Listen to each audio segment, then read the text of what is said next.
I'm Larry Ridley. Welcome to the NFL on EA Sports.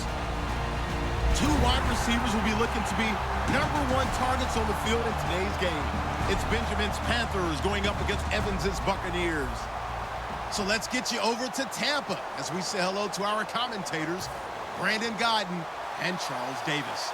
Thank you, Larry. With the distinctive pirate ship in the north end zone, we can only be in one place, and that's Raymond James Stadium in Tampa. Today, we've got a good NFC matchup on tap between the Carolina Panthers and the Tampa Bay Buccaneers.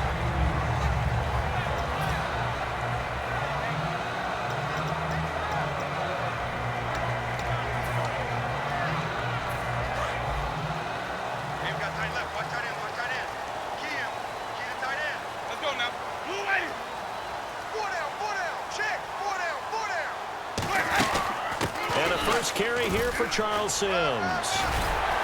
And he'll work his way across the 30 to the 32. 7 yards on the pickup there, and it'll leave him with a 2nd and 3. So much of the game today, we're looking for hybrid players, guys who can do a combination of jobs.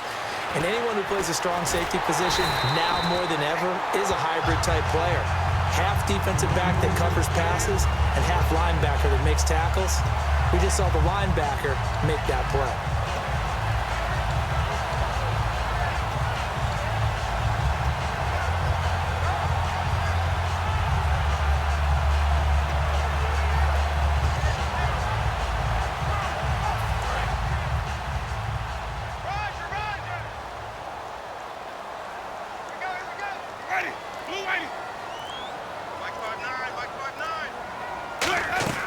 Winston now to throw on first down.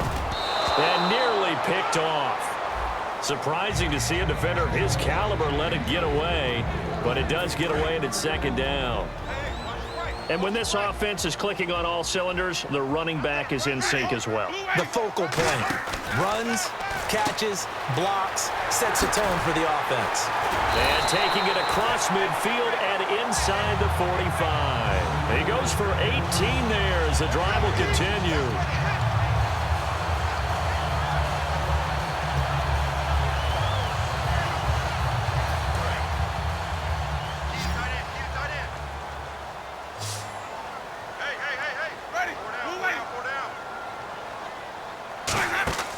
They go play action here on first down. And no escaping this time as he'll go down. They got him for a sack.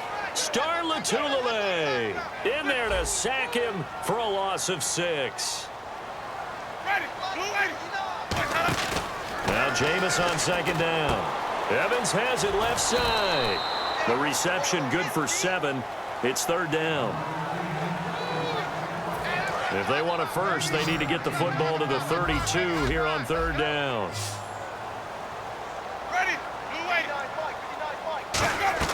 On 3rd down, Winston. Hard throw, incomplete. He was looking for Jacquizz Rodgers there. And it's 4th down.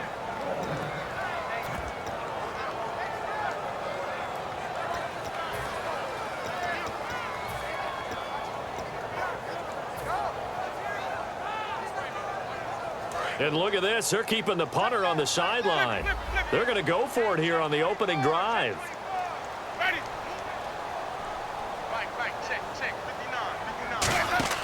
Now Winston on 4th down. He rifles one that's intercepted. A great read, and it's picked off. Certainly not how they envisioned ending their opening drive here in the first quarter. Too many ones in this play. First quarter, first drive, first interception thrown. And that last one, that hurts.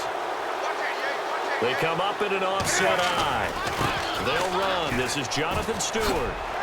And he will be brought down at about the 43 that time. Call it a gain of 4 on first, and that'll make it 2nd down. And what about this offense, Charles? Specifically, what about Jonathan Stewart? He makes sure everything goes. Put the ball in his chest and watch him run. Can run with power inside, but has enough speed that when he gets outside, he can cause a lot of trouble.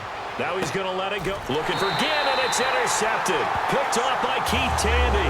And a big turnover there as his guys will get the football back. And Tampa Bay trots out there now. Looked like they had something going last drive. Then the interception happened. Will they recover? The memory they need to keep with them is that they did have something going. They were moving the ball on offense, had a nice sequence going. Don't worry about the other part. You can't get that back. Let's go back to what you were doing well before. I thought you were going to say they need to have no memory, but remember the good part, forget the bad. I like that even better.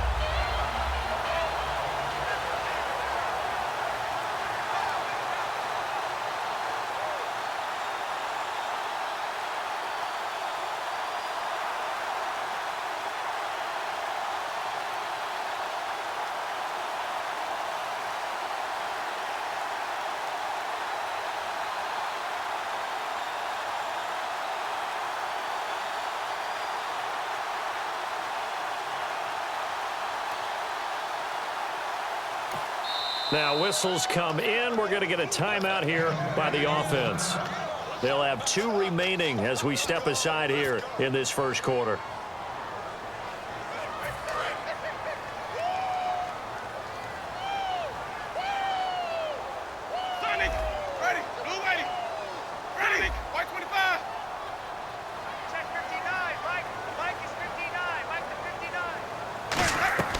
Following the interception, Winston. And it's a fumble. He finds his target. It's Evans. And it's picked up by the Panthers.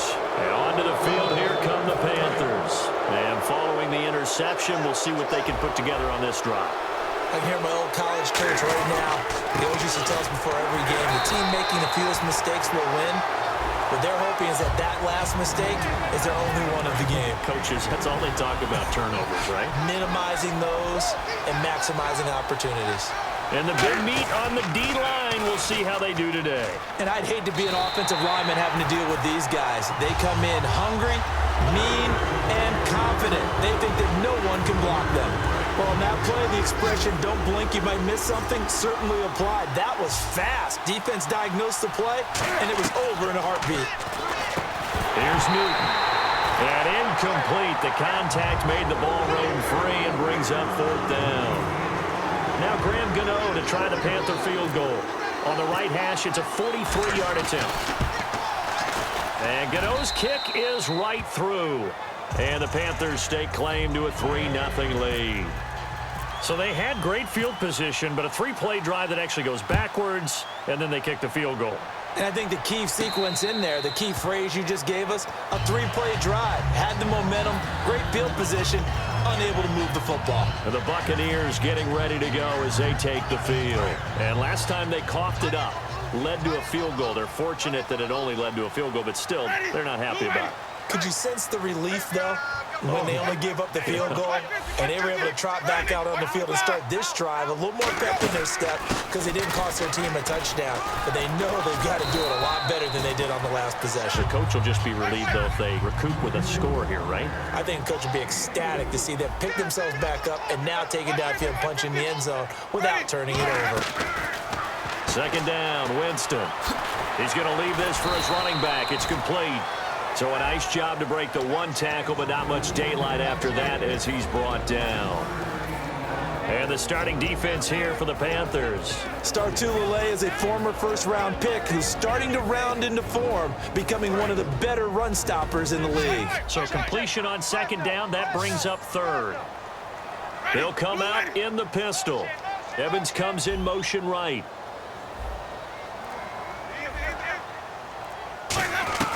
3rd and short yardage, Winston. And he takes a shot on the release as this will be incomplete.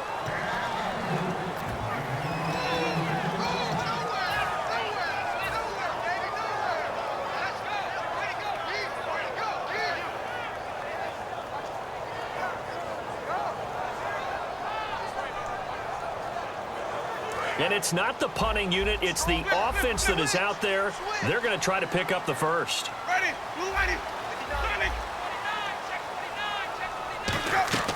They're indeed going. It's Winston. And this is caught by Jackson. And he'll be taken down, but not before he gets into enemy territory. I don't know if I agree with that. I guess they don't care if I agree with that. But, boy, you have to be surprised by that, right? I definitely was surprised that they decided to go for it in this situation. but they must have either felt like they either had a great play call on or they're trying to show extreme confidence. 8 yards on the pickup, and now they'll have some options on second and short. And after that type of a run, there's some talking going on down on the field, but it's not trash talking. The guy who just carried the ball, he's going back and telling his offensive line, great job, keep it up, and we'll break that one soon. So the run moves the chains, and here we go on first down.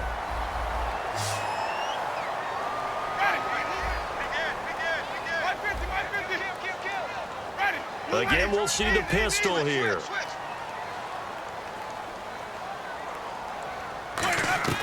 Winston now to throw on first down. And he whips that one incomplete there. Second down now after the incompletion.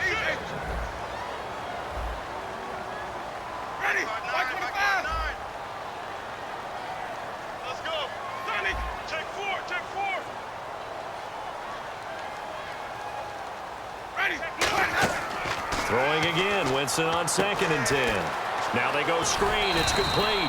And give him 9 yards on the second down screen play. This will be play number 8 here on the drive. It's 3rd and a yard. On 3rd and 1, here's Winston. Complete, he finds Bray. And he will have the first down across the 20 to the 19-yard line. Now it looks like we got the big tight end still down after the last play. Well, you can bet that they would hate to be without his services. The defensive line disperses a little bit here, maybe expecting a pass. Possible run anticipation here as the D-line sandwiches together. Backing up, a dump off to Sims. And he gets it inside the 10 to the 9. It's a 10-yard gain there, and it sets him up now 1st and goal. All week long as a defense, you game plan to stop this guy as a runner. And then when they start sneaking him out of the backfield and throwing it to him, that totally disrupts what you plan to do in the game. It's a loss of a yard there, and now 2nd down. Partner, we're into the 2nd quarter, and I guess you can kind of look at it both ways. The offense, they've got to figure out what they're going to do because they haven't scored any points. But if you're the defense, you're feeling great about what you got going on. The only concern you have, if you get to the half, what adjustments will the offense make to try to defeat you?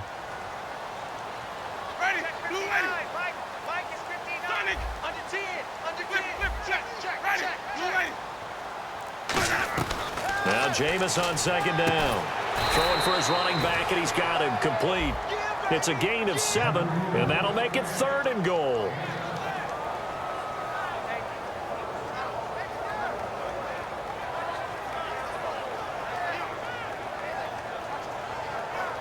Well, they've gotten it down to the 3, but now this is 3rd and goal. Everyone's got 4 down. Ready, blue ready, Sonic. Check 3, check 3. Easy. Sponge. No, ready, blue ready. Time running out here on the play clock. Wait. They just do get the play off. Now Winston. And he fires one that's intercepted. A great read, and it's picked off. All right, work with me, partner. This is a classic understatement. Their execution has been very poor. Last 3 drives, 2 interceptions and a fumble. Winning football? We're not seeing it right now. They start on the ground. This is Stewart on first. And he'll get this one up to the 26. Just a yard on the first down carry, so it's 2nd and 9. That was a really nice play, be able to stack that one up. When they get back in the huddle, he's got to tell his guys up front, great job. They kept people off of him, allowed him to run free and make the hit on the runner. Filled the gap nicely, kept him to just a 1-yard gain. And this is caught. It's Greg Olsen. And he's finally taken down, but not before getting across midfield and across the 45-yard line. We often, with Cam Newton, talk a lot about his legs. Don't forget about that arm. He can throw it on a rope. He can loft it. He's got the touch that's been developed throughout his career. And the big part about just watching him throw it seems almost effortless. Off the corner. Where'd he come from? Well, I guess he came off the corner, but really nice play. I like when you're able to pose a question and answer it at the same time. And he's going to be taken down here. Back across midfield, 3 yards away from midfield at the 47. And we've arrived at the 2-minute warning here in half number 1. And the O-line will have to do a better job protecting here on third down after that sack. Third and long, it's Newton. And he'll be hit as he releases it, and that'll fall incomplete.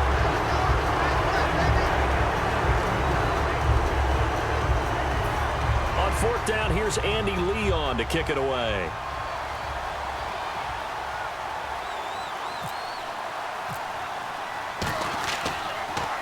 This is away and a very good kick, angled for the sidelines. And it's out of bounds. Now we'll see what the side judge says. He says out at the 8-yard line. And Tampa Bay trots out there now. And 2 interceptions thrown here in this first half. You hear it, no matter the sport, they say the great athletes, they can kind of have a short-term memory, but that's easier said than done. It is easier said than done, but I played with a guy. Down the numbers. There he goes. The 30. 10. Touchdown, Tampa Bay. Charles Sims, 92 yards. And the Bucs have taken the lead. So from back deep in their home territory, all the way into the end zone, you think they expected to score on that one? I'm not sure they expected to score, but they also showed that they're not averse to taking a little bit of a risk there, right? Taking a chance, because the normal call is take care of the football, run it, be safe. Instead, they put it in the air and took a gamble, and it paid off in a big way. That wasn't an analytics call. That wasn't a fantasy guy's call. That was like a video game call right there. It was a little bit of a video game call, but it worked. They'll start the drive with a run by Stewart. And he's got some space here. And he's taken down, but not before getting this across midfield and just shy of the 40. So it'll be first down here after the run. Well, partner, I have to say they called him in the right defense there. Nickel set, fifth defensive back on the field. And they love to run against that because now you typically get a bigger blocker on a smaller defender. Yeah, because those DBs like you, they want the interception. They're not as worried about the running play, right? Not at all. And I still remember being in school, and one of my offensive line teammates used to say, boy, I love to come downfield and hit you little people. Good run there. They come up in an offset eye. And the inaugural carry here for Fonzie Whitaker. And able to break one tackle, but then quickly brought down. But a nice little gain. A good run there on first down, and it'll leave them with a 2nd and 2. And after the play on the ground, that brings up 2nd down here. Newton turns and hands to Stewart. And nothing doing. He's immediately taken down at the line of scrimmage. He got maybe a half yard at most, but officially they'll be left with a 3rd and 2. So 3rd and 2, and I count 6 defensive backs out there. And now we won't see a play on first down. We're going to get a timeout instead. It's just their first, so they'll have 2 remaining here before we get to halftime.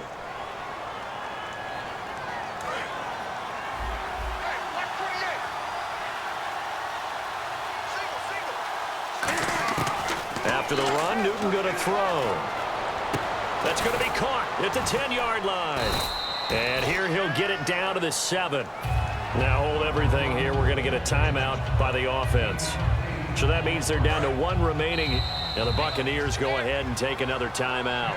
So that means they're down to 1 remaining here as we head toward halftime.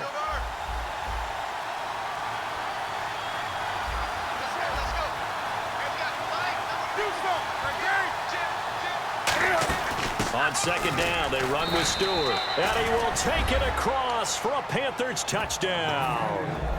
Jonathan Stewart in the final seconds of the first half. And the Panthers are going to jump back in front. And it's through, and that makes the lead 10-7. Gano now following the touchdown here to kick it away. Short kick. One of the up middle take it now. And they'll be set up with good field position here as he gets this up over the 40-yard line. So out come the Bucs now. And from this spot in the field with the clock where it's at, you think we're just going to see a knee and that's it? And I think in this situation, that's the proper play. But we do know there's some risk takers out there that may want to take one more shot before the clock runs out. He's going to let this go. It's caught inside the 25. That's it for the first. Hey, you. Yeah, you. John. Why'd you skip Larry's halftime? I'm just kidding. I don't know who you are. But if you're John, I bet you're pretty freaked out for a second. All right, let's get to the third quarter. Out come the Panthers. They'll have it first on offense in the third quarter. They have the lead. Now they'll be looking for some separation here as we begin the third quarter. I like the way you turn that because now I think they go a little bit deeper into their playbook. They like what they did in the first half. That worked okay. But in order to get the separation that you just talked about, change things up a little bit. Change your tendencies. Try and hit them a little bit more with some things they didn't see in the first half. See if they do just that. A loss of a full 3 yards, and now it's second down.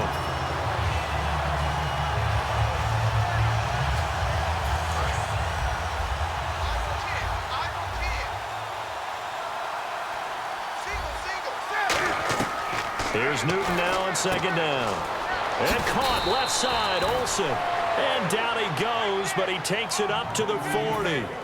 Partner, it's a lot of fun watching the NFL now, isn't it? Because when the big fella runs routes, it used to be when we were kids, he'd run about 3 different routes, and that was it. Now he can run anything and catch the balls we just saw there. Credit him with a 1-yard gain there to make it 2nd and 9. Second down following the run.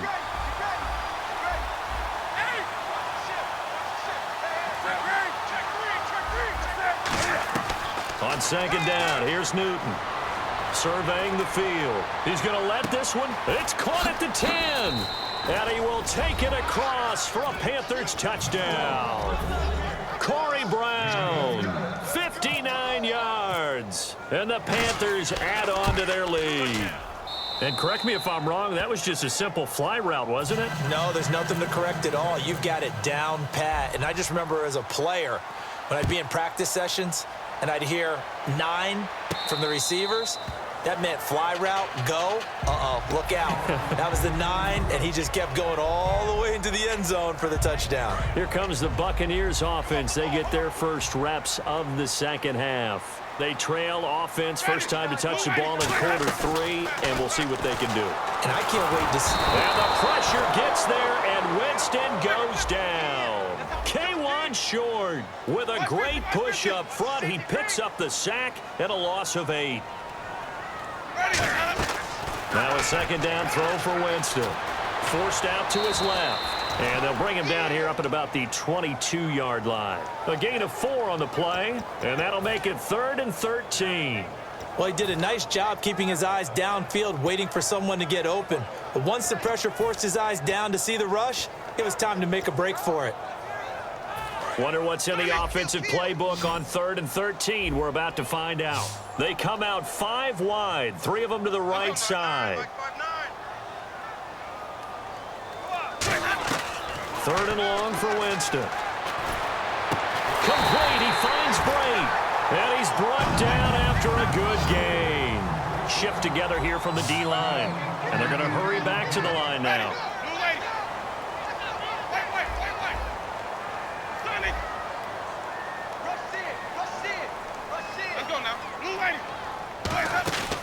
They'll run it now out of the gun.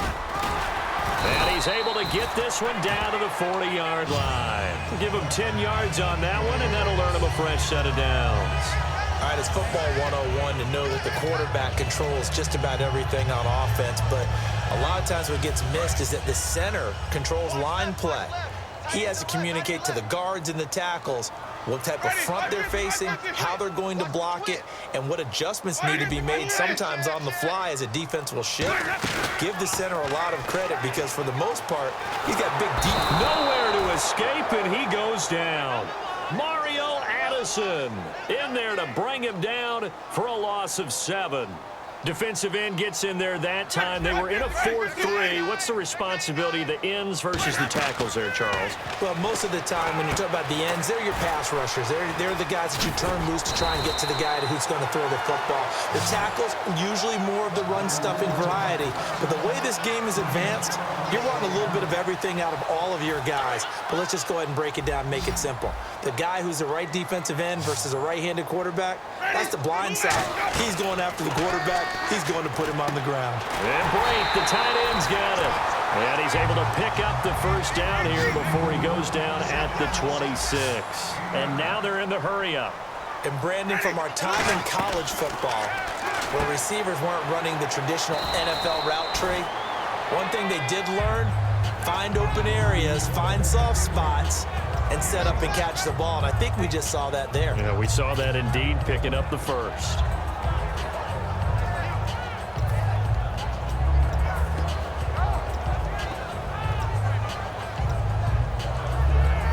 Completed pass play. Now let's see if they go back to the air or to the ground. And the D-line pinching together must be expecting the run. They'll run it now out of the gun. And on this one, he'll get to the 15, right at the 15-yard line. 7 yards there, good enough to move the sticks. And quickly, they get to the line. So the D-line's going to spread out. They'll run it now out of the gun. He's going to get 4 out of this as he's down to the 10-yard line. Now, that's the way to do it. Hand it to someone with vision and good footwork, and add a little bit of power, and you find a way to pick up first downs. Oh, it's a screen pass. That's complete.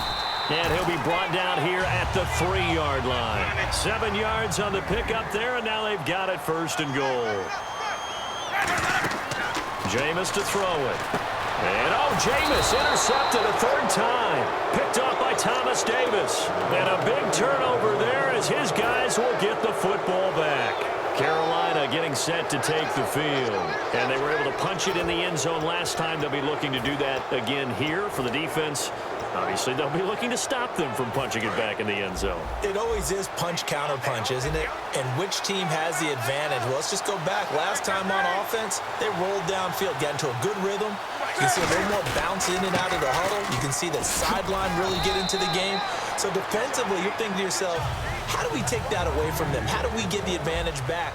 Let's see what they come up with.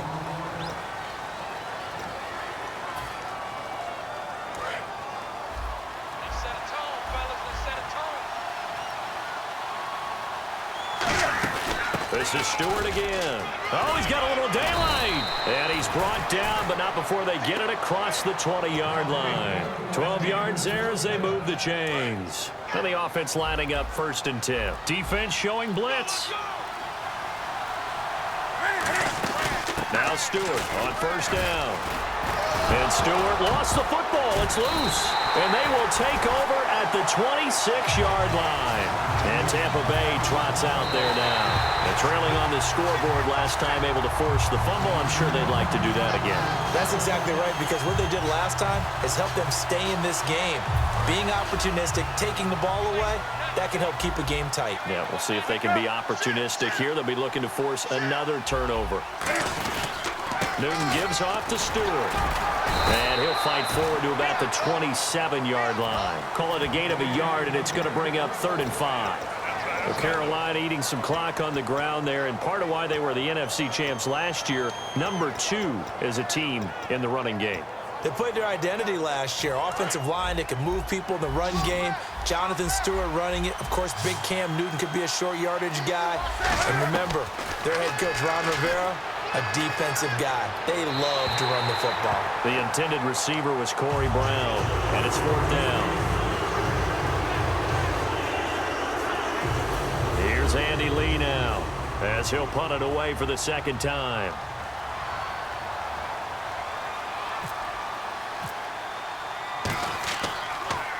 He gets this away. It's a good one, drawing toward the sidelines. And now where will the side judge stop his walk? That's the question. He says it crossed out of bounds at about the 17-yard line. And now the Buccaneers offense gets set to head back onto the field. And with 3 interceptions thrown already, we'll see. Do they rely more on the ground game here? They may have to change things offensively to try and settle things down, not just for the guy throwing the ball, but for the rest of the offensive unit, because their confidence has to be shaken a little bit. And you just wonder, is the backup going to start to warm up a little bit over on the sideline? Defense really showing respect to the deep ball here, playing off the receivers. On any passes in the middle of the field, anyone who's going after the football is going to be conscious that it's probably going to be contested, and often physically. Sometimes that leads to drops. And eventually taken down here. Great coverage downfield. Star Lotulelei in there to get him his 2nd sack now of the afternoon. Ready. Blue ready. Sonic. Watch the eye. Easy. Slam. And they're going to speed things up here. On third down, Winston dancing to his left. And that will be caught, but out of bounds. Out of bounds, ruled incomplete here. A third down, he tried to stay in bounds, did all he could. He caught it, but was led a little bit too far. Yeah, and that's always difficult, isn't it? Because you know half of your body is trying to stay behind, while the other half is reaching out, trying to catch the football.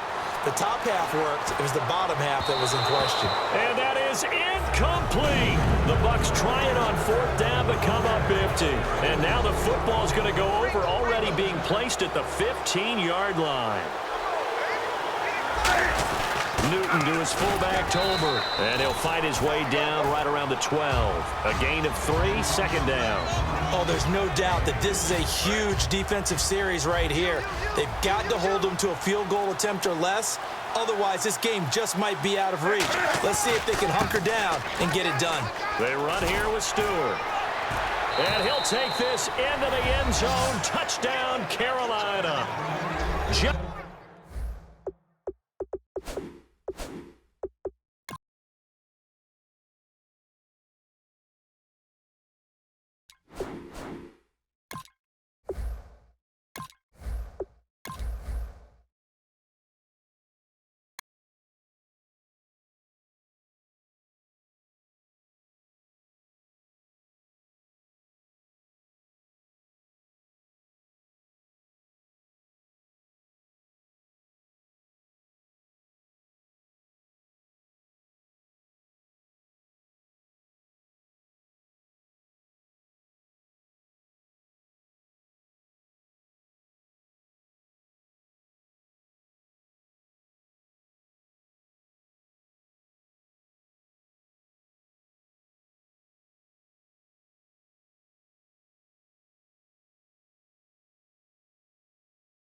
to get in sync, it just scares the heck out of defenses because he can hit Julio Jones in a short zone, and he can take it the whole way.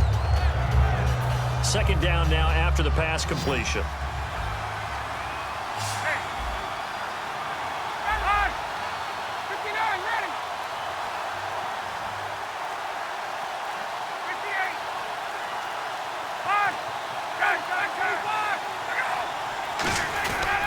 On the counter, Devontae Freeman. And some room to run now. It goes as a gain of 8, and it moves the chains. Offensive linemen are famous for doing their job no matter who's carrying the ball. But when they have the confidence that the person carrying it can break off big-time runs, that makes them block just a little bit harder. Throwing now, Ryan on first down. His throw incomplete. Patrick DeMarco, the fullback, the one he was looking for. And that'll bring up second down. All right, let's look at the offense. Devontae Freeman, this is a guy that you wanted to talk about, so take it away. Brandon, have you seen a running back play with such joy as well as such fury? I love the way he runs the football and attacks defenses. Toward the sideline, and look at that catch. Dragging the toes, and that's going to be a first down. Well done. So here we go, 1st and 10 now. And he's already got 2 catches on the opening drive. They know he's going to be a handful. And sometimes you game plan for that offensively. You want to make sure that guy touches the ball, and sometimes it just happens naturally. And then you change your game plan. When he has the hot hand, you keep going back to him because he's running routes with confidence as the game goes on. On second down, here's Brian hit, and he lost the football. And fortunately for him, he's able to get it back, but it will be a loss on the play. Now they're coming up on play number 8 of this opening drive, but they're looking at a 3rd and long. Ryan, and he couldn't hang on to it through the contact. Incomplete.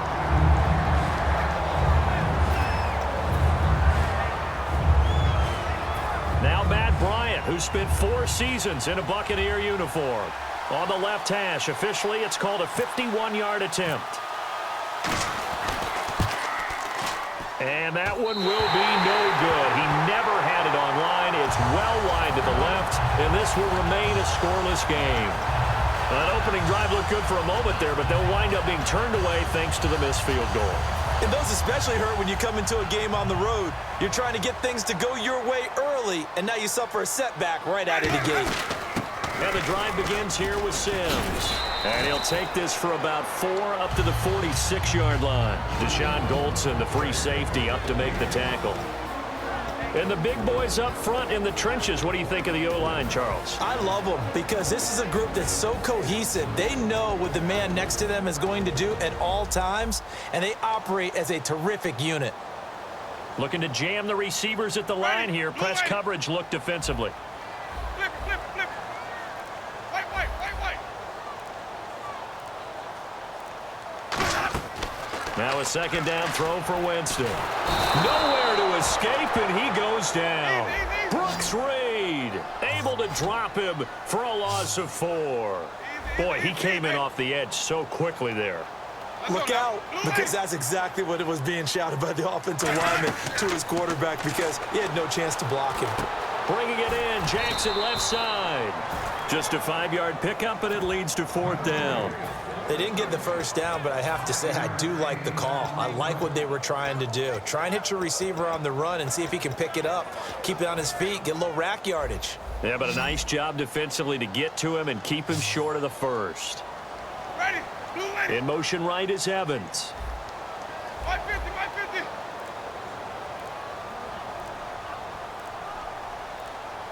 They'll need to get the play off quickly. Sonic. On 4th down, they do snap it to Winston. And Brake, the tight end's got it.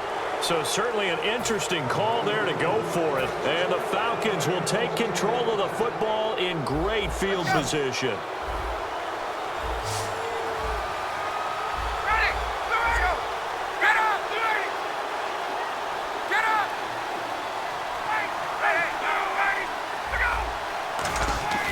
They'll throw on first down with Ryan. And finding the tight end, Hooper. 5 yards on the catch there, brings up second down. And this defensive line will be looking to control the point of attack. And that's what they've done throughout this season. This is a terrific unit. They play together very, very well, and they don't permit big plays to happen. And here he'll be brought down a little shy of the 35 at the 36. It'll go as a gain of 6 that time, and it moves the chains as well.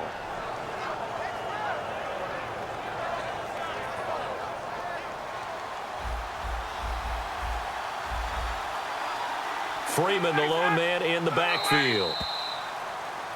Alongside Charles Davis, Brandon Gaudin, it's the Falcons in possession to begin quarter number 2, and they've got it here with a first down.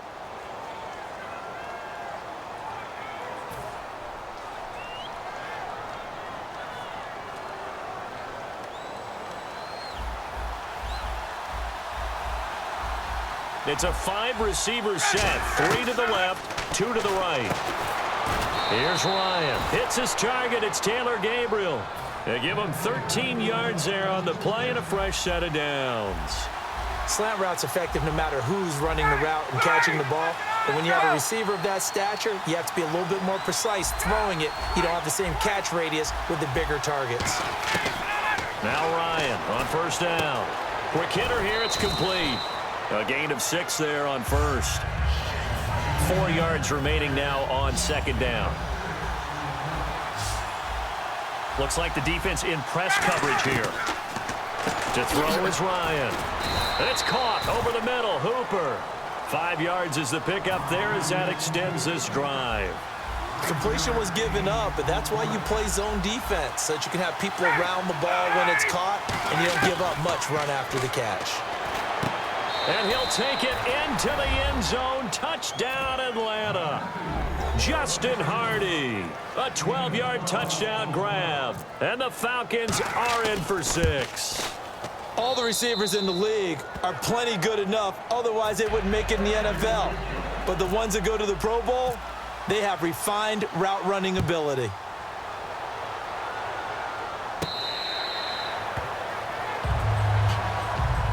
Here comes the Tampa Bay offense now heading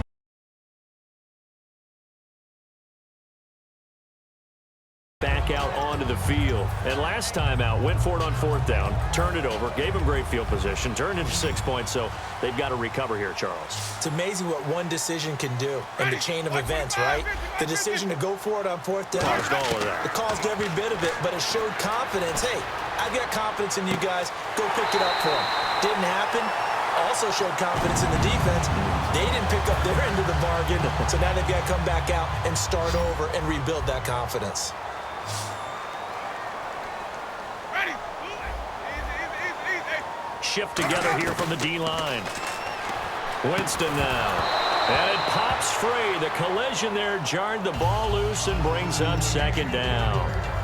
While time permits, we have to share the story we read about Doug Baldwin. After the loss, understandably very frustrated, said he played Madden until 3:30 in the morning to just release some of that anger because he could control all 11 guys in that game. And that just tells you about how guys feel in playoff pressure, the idea of not going to the Super Bowl, which is all Seattle talks about. And there's Doug Baldwin staying up, playing Madden. I love what you said, though, the control of everything, because you can't do that as a player. You can only control you and your aspect of the game. In this situation, controlling it all. I'll guarantee you, Seattle was winning those games. Hit as he throws there, incomplete.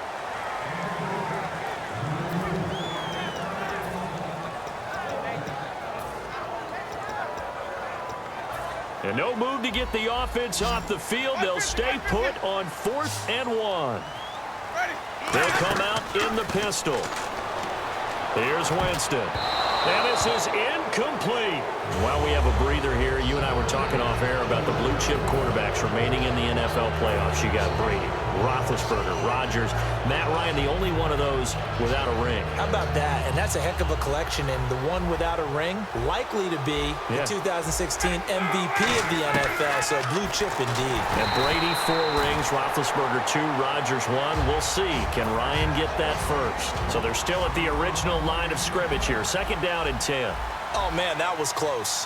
The opportunity to change momentum big play right in his hands, unable to come down with it. A sigh of relief, no doubt, on offense that fell harmlessly to the ground. And a nice gain of 21 yards. Fresh set of downs here.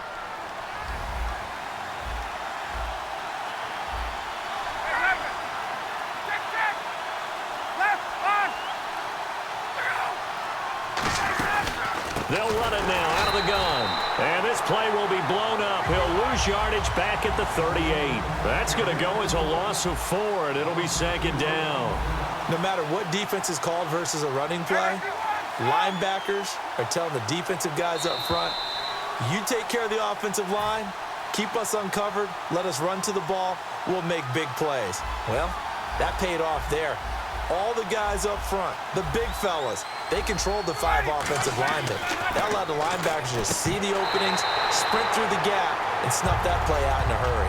Receivers work all the time on making sure they catch the ball, haul it into their bodies before they turn and run. A little bit of loss of focus on that play. And with a 3rd and 14, we have 6 defensive backs out there now defensively. The Pro Bowl wideout Julio Jones is intended receiver. And 4th down coming up. And that was incomplete, but I don't know how much of that falls on the quarterback. He was pressured. Brandon, the rush showed up so fast, the quarterback had no chance to get the ball downfield.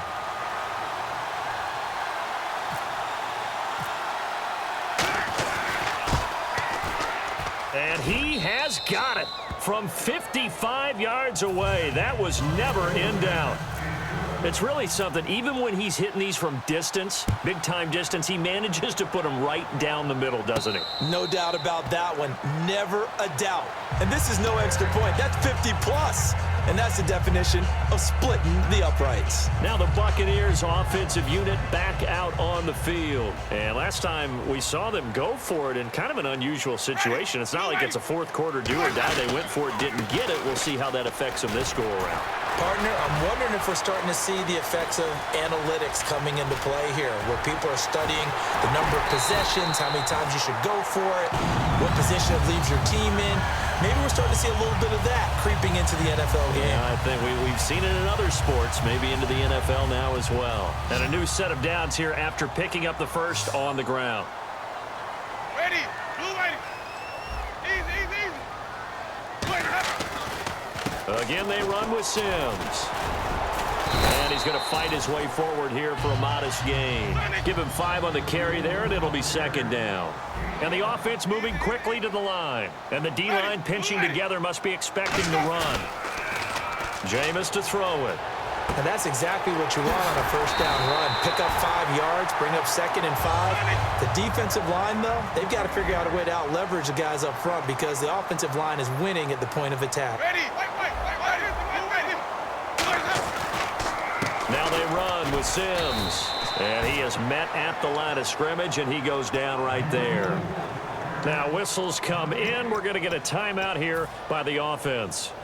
It's just their first, so they'll have 2 remaining here before we get to halftime. One receiver to the left is Evans. In motion left, that's Jackson.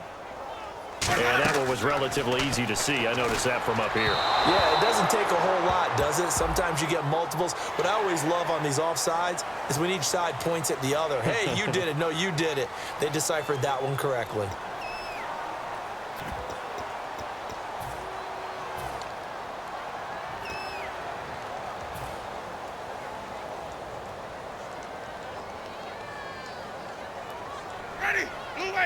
Offense working with a 2nd and goal now from the 3. And they will stop him after a fairly minimal pickup. And give him 2 yards officially, and now it'll be 3rd and goal. And now a timeout defensively by the Falcons. It's just their first, so they'll have 2 remaining here before we get to halftime.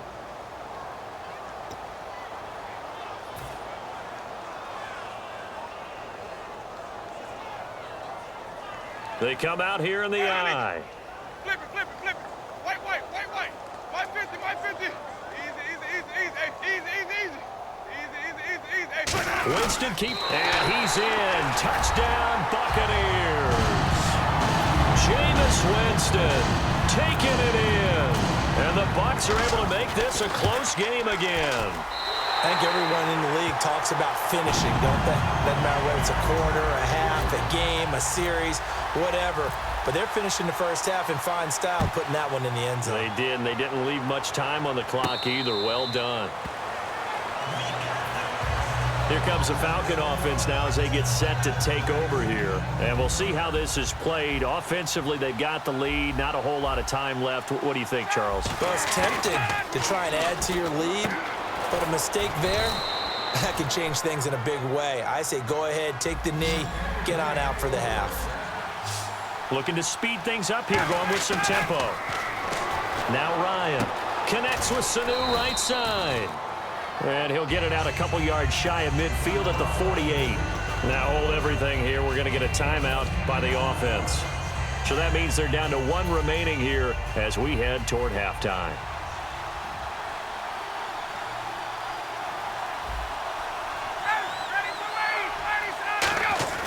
Now Ryan on second down. Oh, the ball comes out on the hit, but they'll say it's incomplete. It's not just the offensive linemen and the guys charged with protecting him that take it personally.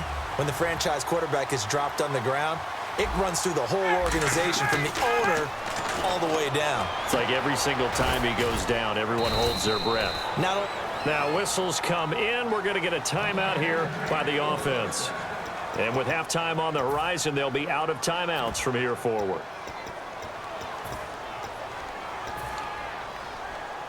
First down and 10 now for the offensive group. Possible run anticipation. Here's the D-line sandwiches together. On first and 10, it's Ryan. He couldn't quite hold it. Got hit. Ball pops out. Incomplete.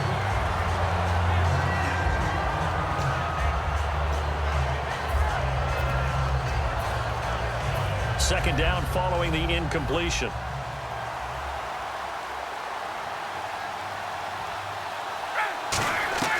Final play of the half. It's Ryan. Looking deep downfield. Into double coverage, and it's intercepted. Picked off by Brad McDougald. We have hit halftime. Still 2 more quarters to go. We'll take a timeout. We'll be back after this. You're watching the NFL, and it's on EA Sports. It's in the game.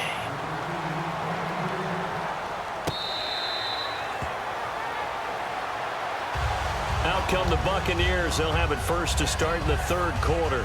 And it's a unit last drive that did it all on the ground, Charles. And they controlled it from the interior. Big on big, right? Offensive lineman versus defensive lineman. But you know, in order to keep the football moving downfield, other people have to get involved as well. Your wide receivers, your tight ends, lead runners, anything that you have possible to get in front and keep the ball moving. And now the defense may be looking out for a pass coming up. And give him 4 yards there. It'll be 2nd and 6. And now it looks like they're going to be in the hurry-up. Not a run that you're going to write home about, but still a good first down run. That's what an offense calls staying on schedule. 3 to 4 yards on first down, you're set up very well for the rest of the drive. And that formation won't yield much here as he'll get back to the line of scrimmage, and that's it. All right, partner, despite my eating habits, I'm not big enough to play offensive tackle, nor am I quick enough. But with the defensive ends nowadays and their speed, those guys have to be able to punch and dance, and it's a tough, tough job to contain them. Let's go now. 150. Winston to throw it this time. He's got Evans. And they get 14 yards there and a first down. I don't care how many times we see it. I still get a kick out of watching quarterbacks and receivers do the pass tree in pregame warm-up. But I always remember that when we go to practices, we see that after practices as well. They really tune it up, don't they? They tune it up. They know why they do it for these situations. First down. And they build that trust, and that's why they're able to find him in this type of a situation. 17 yards on the pickup there, and the drive will continue. The more football I watch, the more I want to check and see if teams are going to panic when they're down on the scoreboard. And this team has shown no signs of doing that. A lot of the time, they come out after the half. Things haven't worked so well in the first go-around. They want to throw the football away quick. Touchdown, Tampa Bay! Jaquiz Rodgers, 40 yards. And the Bucs have taken the lead. There are several elements to a well-executed screen pass. This one resulted in a touchdown. It had all of those elements. Hey, you're so right, because you really need the rush to almost get to the quarterback, almost get to the passer. Then you've got to get the ball thrown perfectly, whether it's to the running back, the wide receiver, whoever the screen guy is. And, of course, the blocking has to form in front to get him downfield for the touchdown. So we get set to start this third quarter. Here's the Falcons offense now. They're down in this game. A chance for the offense, though, to put something on the board, get some momentum here in half two. Try and get things kick-started for them. And you know at the half, they discussed how they were going to get that done. This is where scripting comes into play a lot of the time. How many plays do you script coming out of the second half? Most of the time in the first half, you're scripting 12 to 16. I think in the second half, you're really scripting more like 8 to 10. Kind of a starter or an opener, whatever terminology they use. Just something to get you off to a quick start.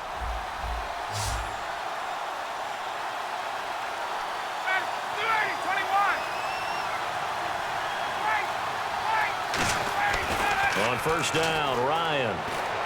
And he'll be out of bounds just shy of the 40. They give him 15 more, and it's another first down.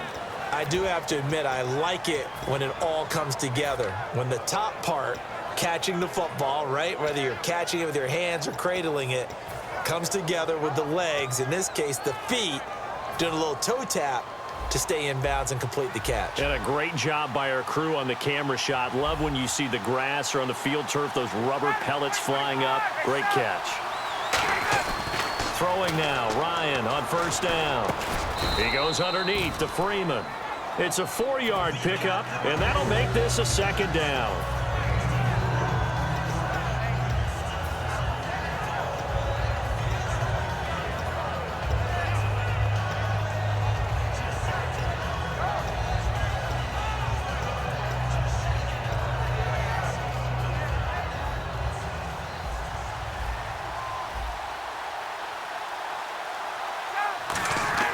Throwing again, Ryan.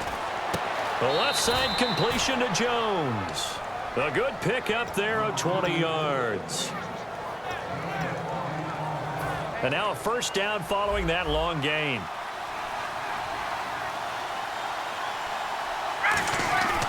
From the red zone now, here's Ryan on first down. And his throw's going to be incomplete.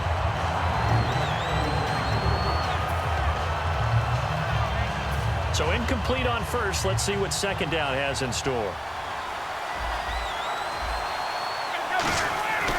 Second and 10. It's Ryan again. Looking for Jones, and it's intercepted. Picked off by Quan Alexander. And the return will stop them well inside their own 20 at the 15-yard line. And Tampa Bay trots out there now. And that last drive, a long drive, but not just that. They had a great...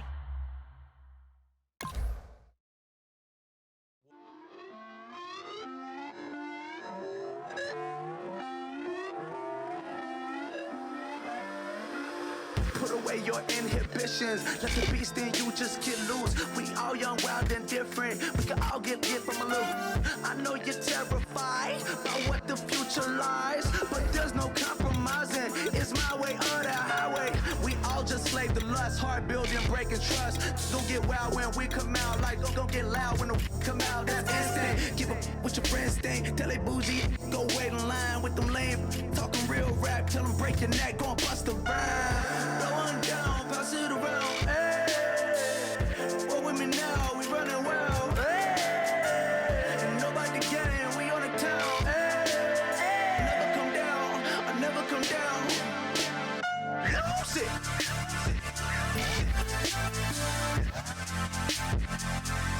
I might lose it. Lose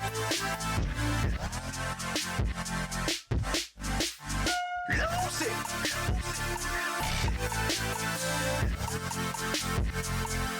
I might lose it.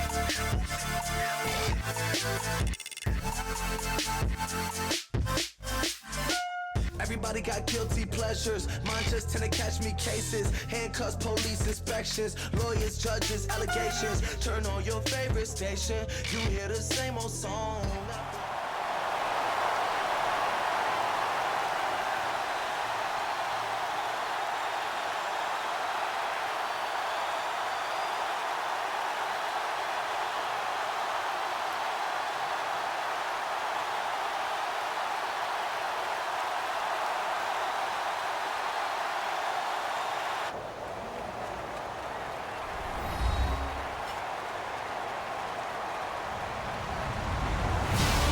everybody. I'm Larry Ridley, and this is the NFL on EA Sports. We've got a good one on tap today, and there's going to be two quarterbacks ready to get it done on the gridiron. It's the Buccaneers going up against the Steelers. And with that, we'll send you up to the North Shore of Pittsburgh at Heinz Field by the Three Rivers. As we head it over to our broadcasting team, I'm Brandon Godin and Charles Davis. Thank you very much, Larry. We are here on a beautiful afternoon for football. Coming up, we've got what should prove to be a good one between the Tampa Bay Buccaneers and the Pittsburgh Steelers.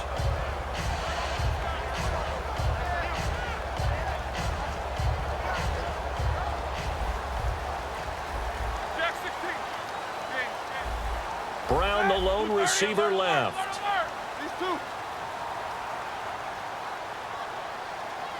The tight end changing his position. Focus, focus. Easy, easy. They go play action here on first down. And his throw here's incomplete. Antonio Brown, the intended receiver. That'll bring up second down. Offensive starters time. Electric is certainly a word that comes to mind when you talk about Le'Veon Bell. Love the way that he reshaped his body coming out of college. A bigger, thicker runner while he was at Michigan State.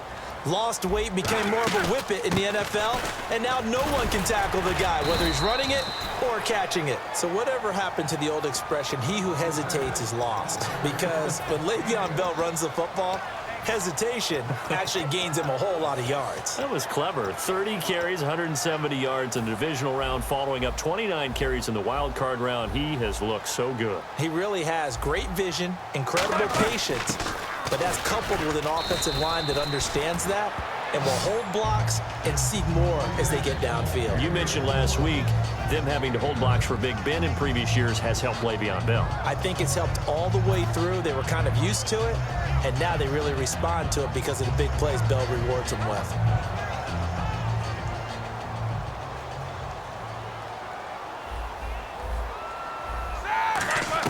On first and 10, it's Roethlisberger. Green with a catch left side. A gain of 6 there on first.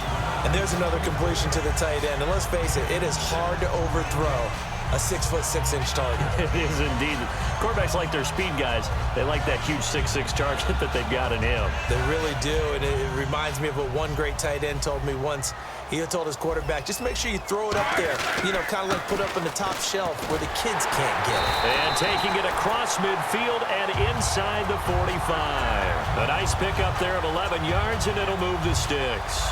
I thought guys that were over 30 weren't supposed to run the football this well in the National Football League. How about that veteran leadership? A big-time run combined with some nice blocking by his offensive line, showing that the ins and outs of being a veteran still has his place in this league.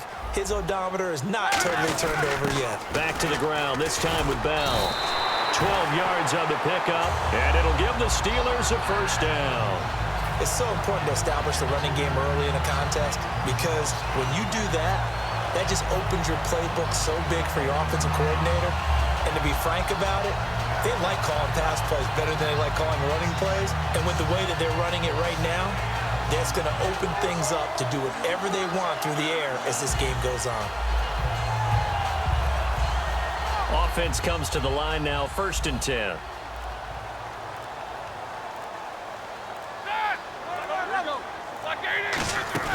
And they'll keep it on the ground with Bell. And he will cross the 30 down to the 29-yard line. Give him 3 on first down. It'll set up a 2nd and 7. And here are the defensive starters. In your old position, you get to talk about the secondary. The best athletes on the field, Brandon. Debatable. Well, we'll see how this goes today. I love the way you put my guys down. But you know this, they've got to cover and they have to tackle. They have a heck of a task in front of them in this game. Now it's 2nd and 7. Here we go. A fake to Bell. Now it's Roethlisberger. That is caught at the 7. Forget Bright Lights, big city, partner. It's Bright Lights, big stage, NFL playoffs. That's Antonio Brown. Antonio Brown likes all of that. 6 catches, 108 yards against the Chiefs. And by the way, excuse me, tied an NFL record held by Larry Fitzgerald with his 4th straight postseason 100-yard performance. Pretty good. See? What did I say again? Bright lights, big stage, playoffs, Antonio Brown. And the tip there altered the ball flight, and it falls incomplete. It'll be 2nd down.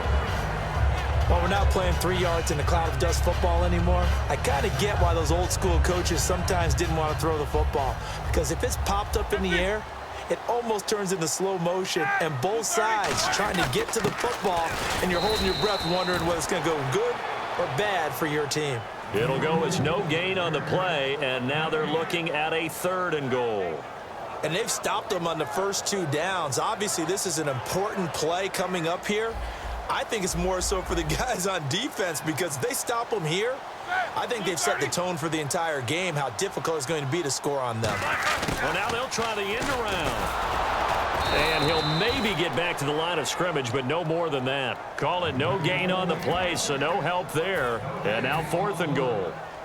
So on 4th down, the Steelers call on the number of Chris Boswell for the field goal try. From the left hash, should be a fairly easy one here. And Boswell's kick is good. And the Steelers will jump out to a 3-zip lead.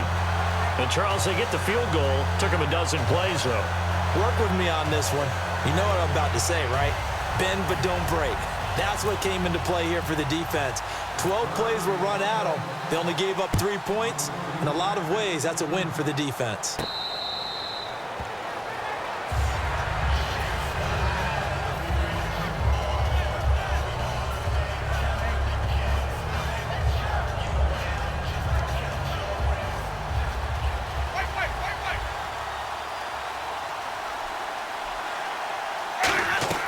Now a play fake here on 1st down. Oh, he's going to take a shot right away. And this will be caught at the 30. It's a big play. Winston to Evans. 45 yards. And the young buck showing that ability, that agility to dance outside of the pocket, complete the deep ball. And don't think for a second that the coaching staff didn't have their heart rate accelerate a little bit there, right?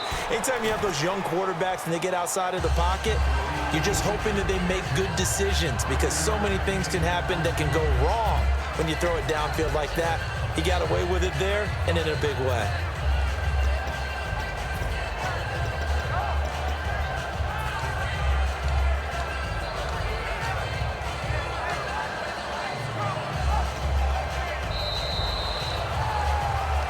Back now with Charles Davis. I'm Brandon Gaudin. It's the Bucs in possession of the football as we begin the 2nd quarter. They've got a 2nd down at 5 here to start things out.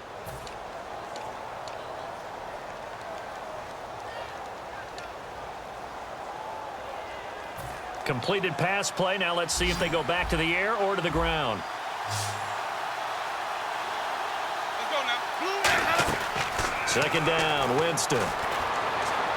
His throw caught at about the 5. And he doesn't quite make it. They do stop him, but he gets it all the way down to the 1. Almost not fair. The big guy running the corner route, being able to lean and push and get to where he wants. So how do you stop it? A lot of times you want to have a linebacker on him, a bigger body guy who can handle him physically. But a lot of times that doesn't work as well because his quickness often wins the route.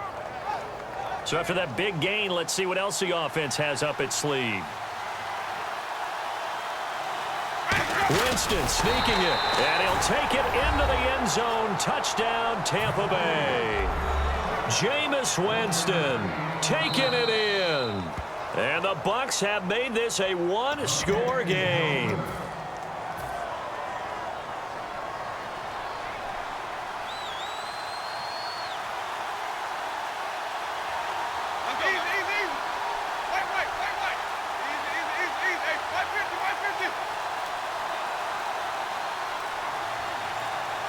And the play clock's running down. Winston keeps it himself. Looking for a seam, but finding none. He'll get back to the line of scrimmage, and that's it. No gain on the play, and it'll bring up a 3rd down. I know they didn't get it, but I kind of like the call. 2nd and inches, go right to the quarterback sneak. Normally, that should be executed better, shouldn't it? I'm going to disagree with you. I don't like the call. You don't like that? That's just because they didn't get it, though. Okay. Hindsight's 20/20. Now the Steelers put a stop to the action with a timeout defensively. They'll have 2 remaining as we step aside here in this second quarter.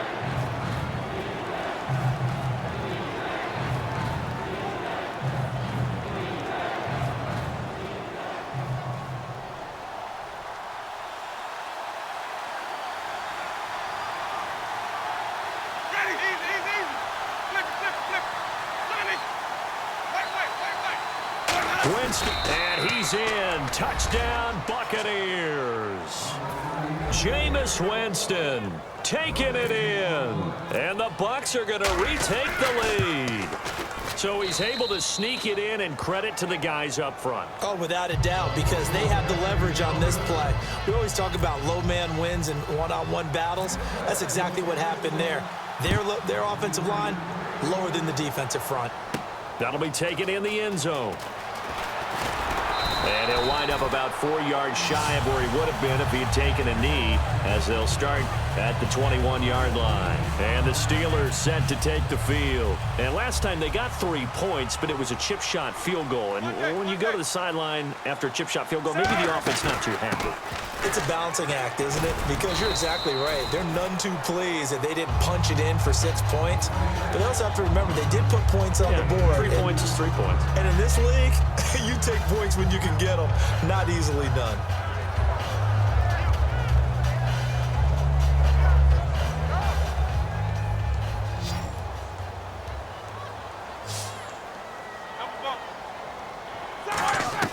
On second down, here's Roethlisberger. And caught right side, Green. 6 yards is the pickup, and that'll lead to a 3rd down.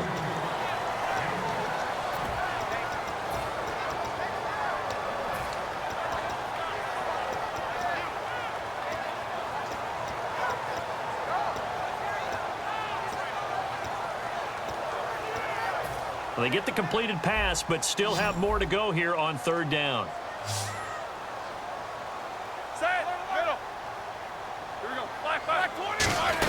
They'll try and run for it with Bell. And he gets it to the 34. Good enough for the first. And 5 yards on the play there as the drive will continue. Now, we all know that an offensive coordinator and a quarterback, they're aligned at the hip. But when you've got a runner who can get you that kind of yardage, that guy's invaluable. Green, the tight end, in motion. They'll bring the tight end in motion right here. Now Roethlisberger on the right side, caught by Green. And to the 42-yard line here and brought down there. A good pickup there. 8 yards on the first down completion.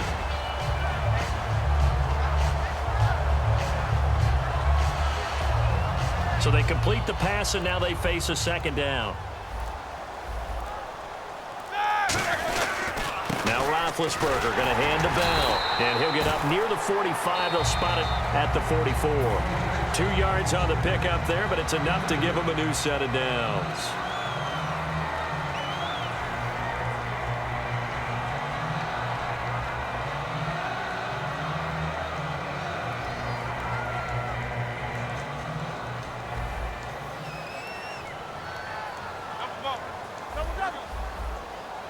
They come up with one running back. That's Bell. Muscles him off. And he'll be taken down just shy of midfield. 5 yards on the carry. Good pickup on 1st down. Offensive linemen love creating space for their guys carrying the ball. But when that guy also breaks tackles and creates extra yardage, they almost feel like he's one of them, and they really embrace him.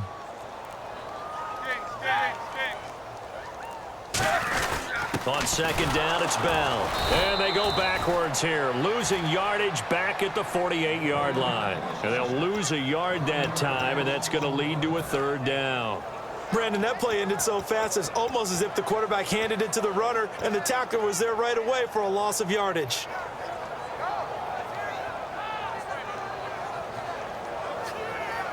Seventh play of the drive upcoming here on 3rd and 6. On 3rd down, Roethlisberger got a man, and he hits him in stride. taken down, but not before getting this inside the 30. Now hold everything here. We're going to get a timeout by the offense. So that means they're down to 1 remaining here as we head toward halftime.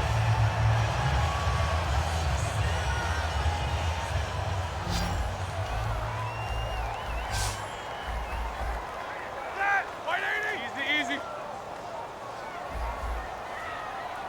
And he goes in motion here in the backfield. Now Roethlisberger on first down. This will be caught inside the 10. And brought down, but not before they get it inside the 10 to the 7. Now whistles come in. We're going to get a timeout here by the offense. And with halftime on the horizon, they'll be out of timeouts from here forward.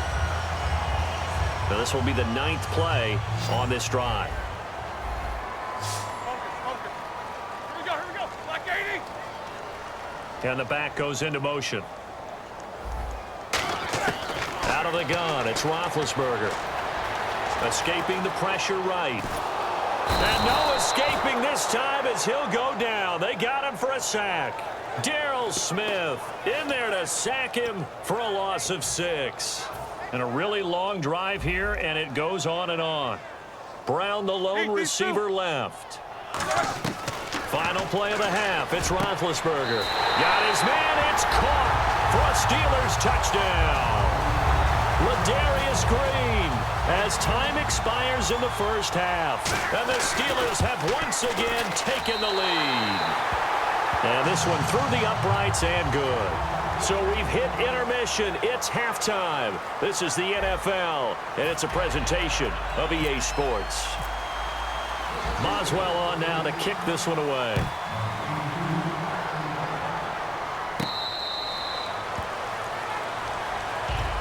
Out come the Buccaneers. They'll have it first to start in the 3rd quarter. They're down here, but very much in this game. What's the tonality of a coach's talk when a game is within striking distance like this at intermission? Typically, what they're doing is emphasizing the things that went well in the first half and wanting more of that. Sure, you've got to go over some of the errors and clean up some things because there's a reason you're down. But overall, I think they want to stay positive, stay up with this team. We're just starting the second half, and we've got the football. Let's go ahead and punch it in, and then we'll take it from there. See how that recipe works.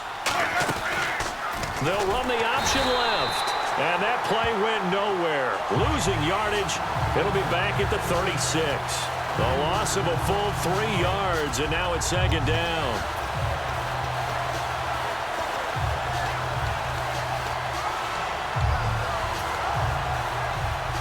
Second down and a little ways to go here. 2nd and 13. They come out 5 wide. 3 of them to the right side. Now Jameis on 2nd down. He's got time in the pocket. Evans has it left side. A good pickup there of 20 yards. Brandon, so many times we see the crossing route start as a quick hitter, but in this play, he had time in the pocket and waited for him to clear going across. Winston now to throw on first down. He's going to flip that out to the flat. It's complete. It'll be a pickup of just 2, and it's a 2nd down.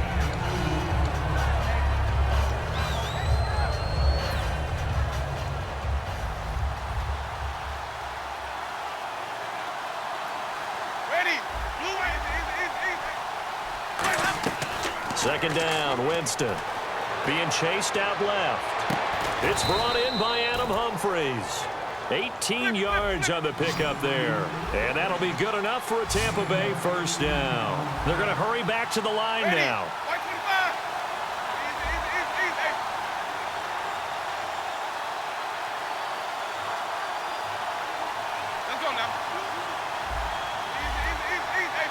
One receiver to the left is Evans. Shift together here from the D-line. Now a play fake here on first down. He finds his target. It's Evans. It's a 10-yard pickup, and it moves the chains. They sure put the coverage guys in a stress on that one. They thought they were going deep. Ends up curling inside for a nice chunk of yardage.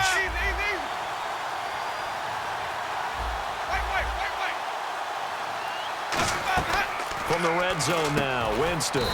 This will be caught at the 2. A solid pickup of 13 sets him up first and goal. And they're going to hurry back to the line now. Here's Sims on the run. And he'll take it into the end zone. Touchdown, Tampa Bay.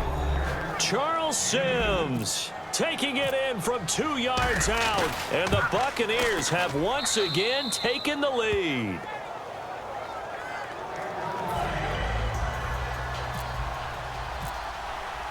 After the touchdown, Aguayo now ready for the kickoff.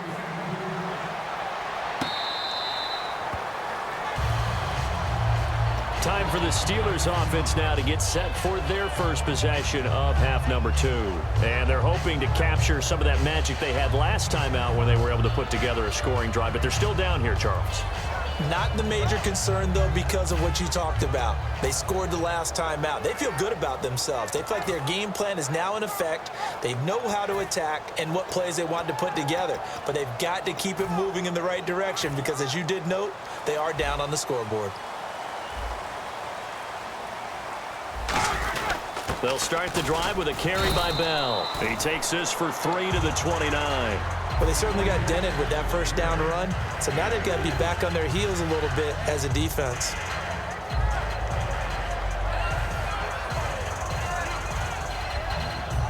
Second down to the offense in search of 6 yards.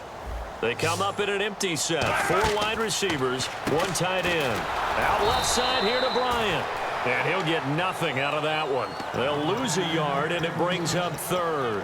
They threw the screen to the perimeter, but to no benefit at all. Tackled behind the line of scrimmage for a loss of yardage.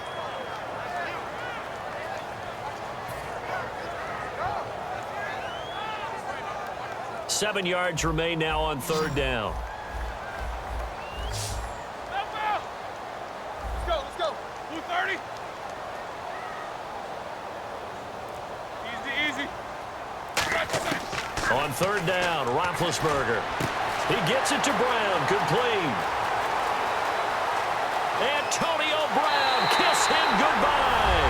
And into the end zone. Touchdown, Pittsburgh.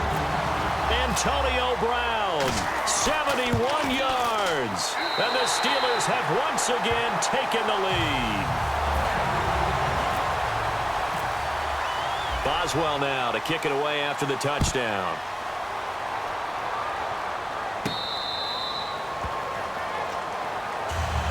And Tampa Bay trots out there now. And they're going to need another score. Got one last time, but still down here. When you're playing catch-up, every possession becomes crucial, doesn't it? It's vital. Get back out on the field, punch in the end zone again. They know it's not easy, but what they do have going for them, they did score the last time. They think they've got a good formula working. And what about the defense? Well, now you're just saying to yourself, okay, give up a score last time. What adjustments do we need to make to slow them down now and get the ball back for our own offense? Is it more pressure? Is it more zone?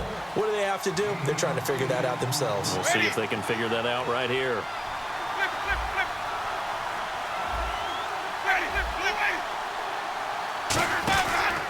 They'll run here with Sims.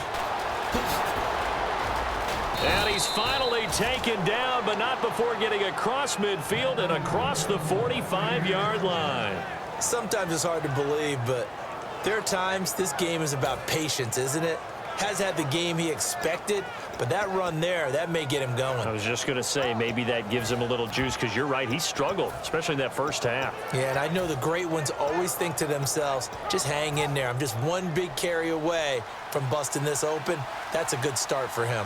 1 receiver left, 2 to the right. First down, Winston. And he slings one that's incomplete.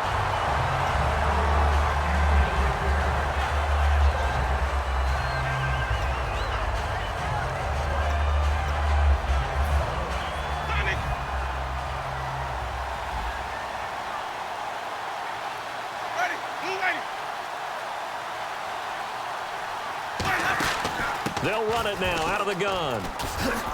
And down to the 36-yard line here.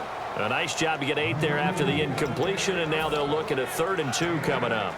And that's the kind of run that gets everyone excited on offense. And, you know, oftentimes the guys who carry the ball are the ones in the huddle doing the chirping. Right now, I think it's the offensive line telling them, run it again. We are right there about to break a big one.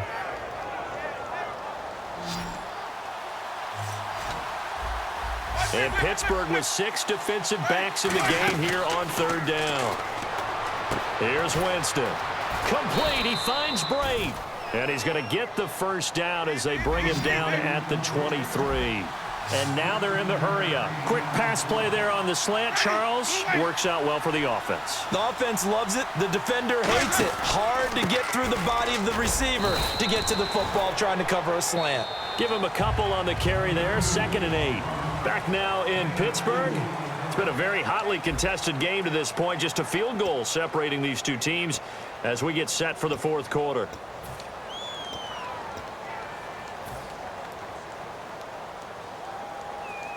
And here comes play number 6 on this drive.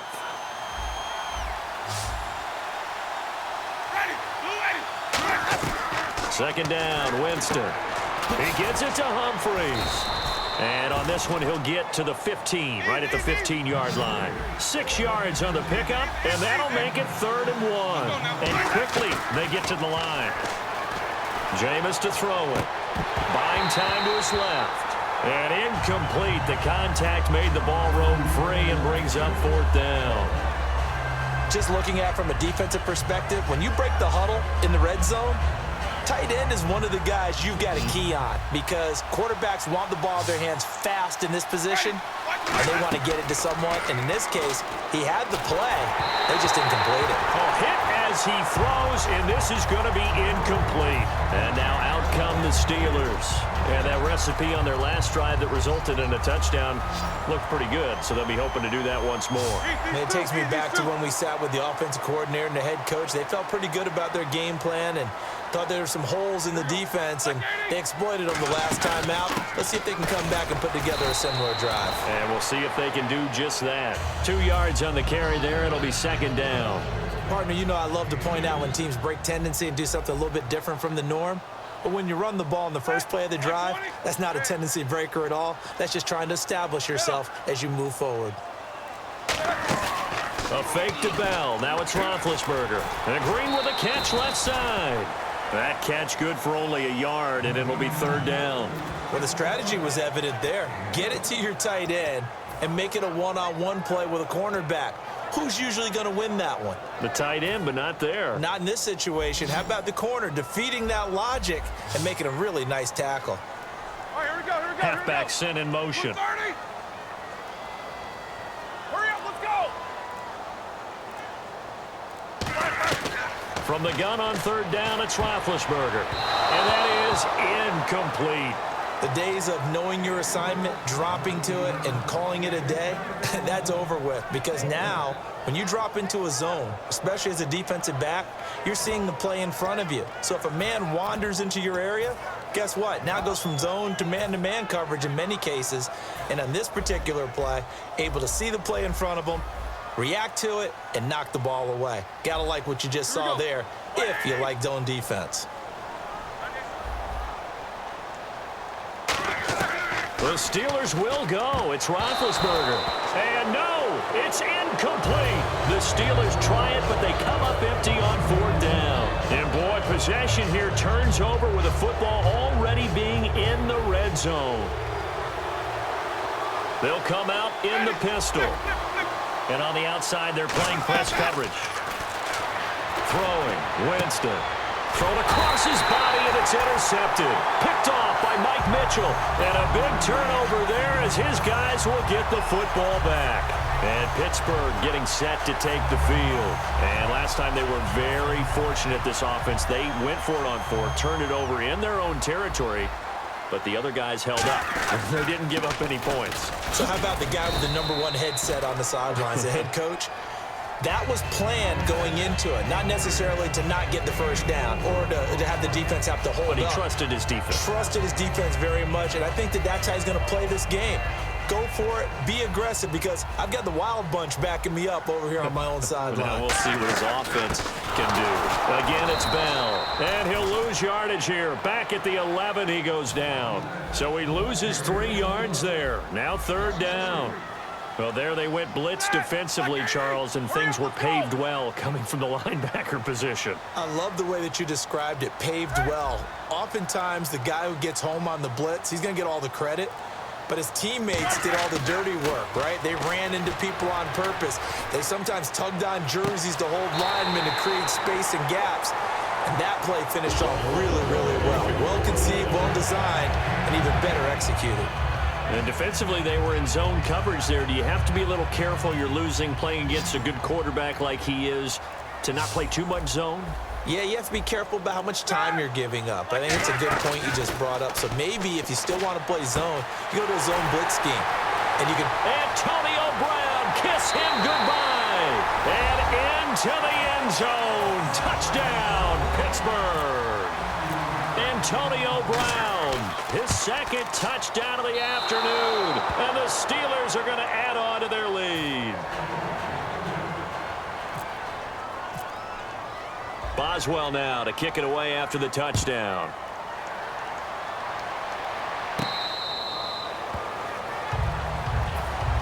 And Tampa Bay trots out there now. And the interception thrown in the red zone last time. We'll see if they can rebound. I just have to think the last thing he said as they went back out there was, don't do that again. What do you think? What do you think? Yeah, I think that. I think that not only did he say that, but he also told him, let's put it in the end zone that it's supposed to be in, all right? The end zone we're trying to score. I know we're being a little bit facetious here, but the bottom line is take care of the football, and everything else should flow from there. Quick lesson, never ask the play-by-play guy a question. Hey, you're my partner. I know you're right there with me. Again, we'll see the pistol here. On 2nd down, Winston again. Finding time. Throwing over the middle, but it's incomplete. Usually when we talk about concentration and catching the ball, it's about the receiver. In this case, it's the defender who had the great focus knocking it away. And they'll try to squeeze in one more play here before the 2-minute warning. The Steelers insert their nickel defense on 3rd down. Yeah, they add a DB.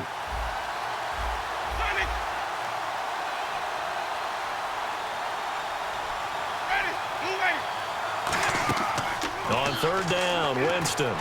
They'll try and set up the screen. It's complete. Time for a break. We'll come back to wrap this one up after this. So the offense has it 1st and 10.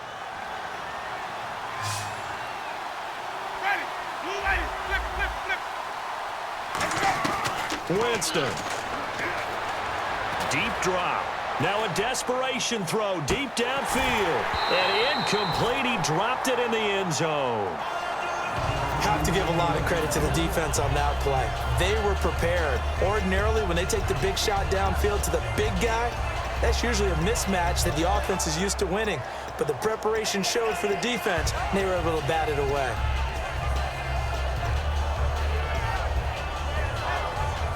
So 2nd and 10 here.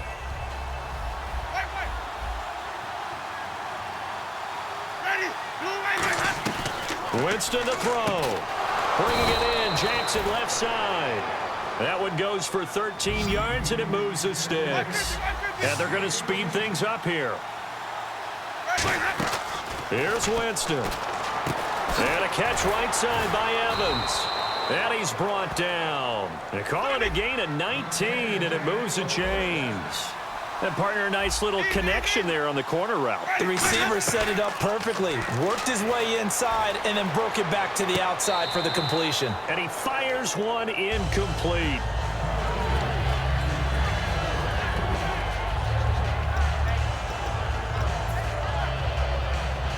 Ten yards still left on 2nd down. One receiver to the left is Evans. Now Winston. Now they set up the screen. That's complete. And he's into the end zone for a Tampa Bay touchdown. Charles Sims. He scored on the ground and through the air. And the Bucs are able to make this a close game again. And he puts it through. 70 seconds remain. This will be an onside kick.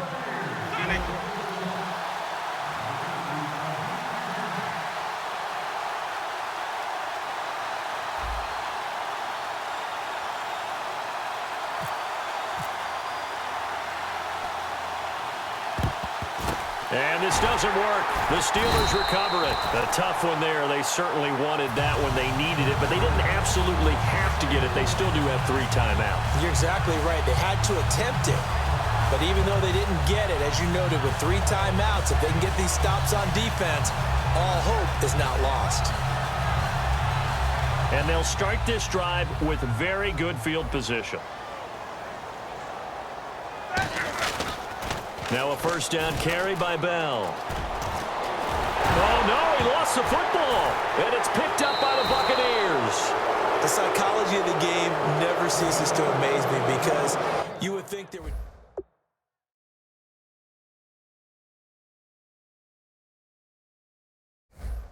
talk about it all the time. You would think no one would ever turn it over. Yet they are humans out there running around, and we just saw another one. Opportunistic by the defense. So they need to determine if that knee was down before the ball was coughed up. And they also wanted to make sure that the ball was possessed as they were going through it, that the ball wasn't working its way free before the knee hit the ground.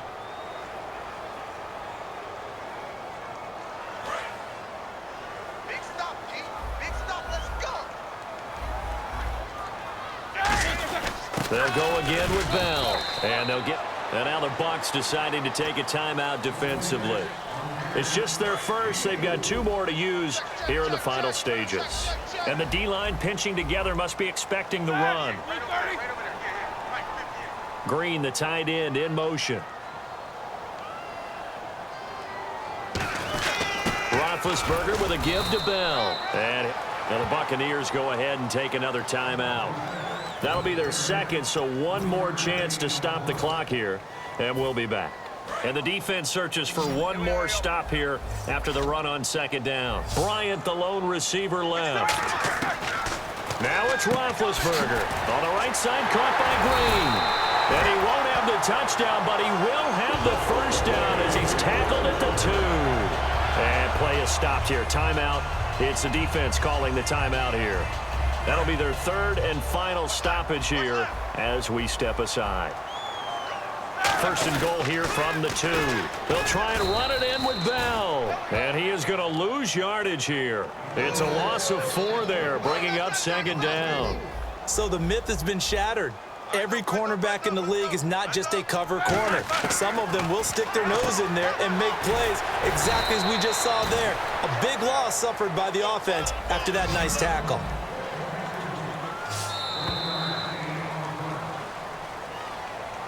And, Charles, I think when the schedule comes out, all teams, no matter where they're predicted to finish, talk about protecting your home turf. They were able to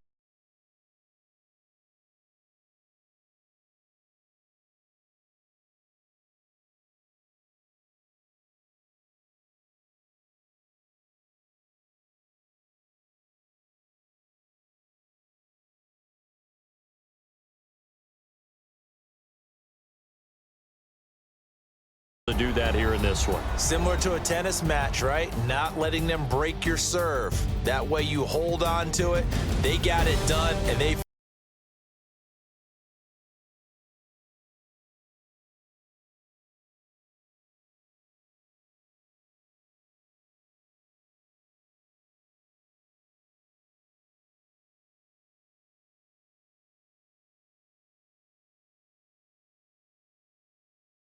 feel very good about that victory. So that'll do it for us. For my partner, Charles Davis, and all the hard-working men and women on our crew, I'm Brandon Gaudin. You've been watching the NFL right here on EA Sports.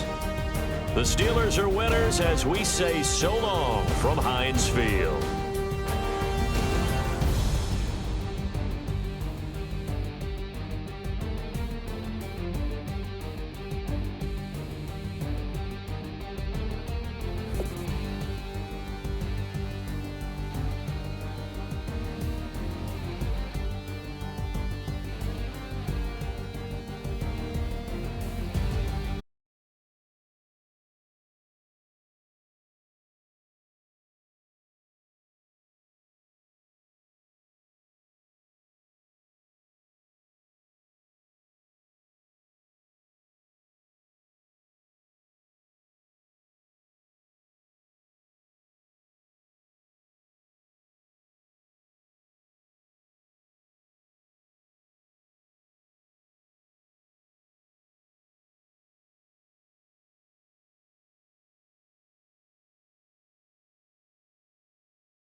It's second down. Dalton looking. A dump off now to Hill.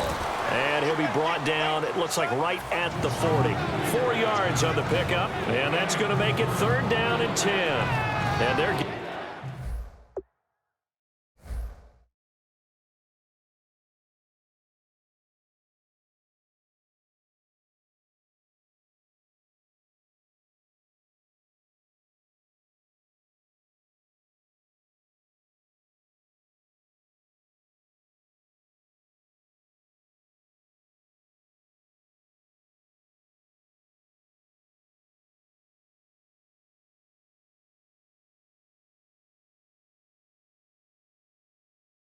getting him involved early.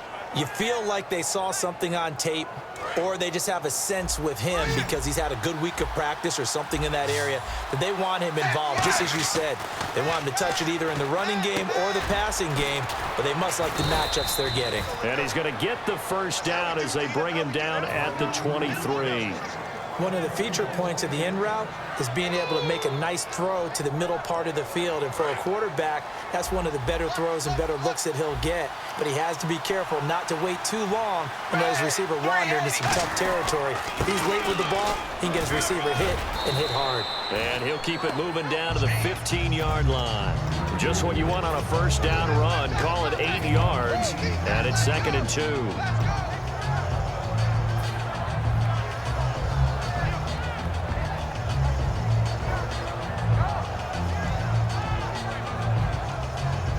And the defense with their backs against the wall a little bit here as the offense is in the red zone.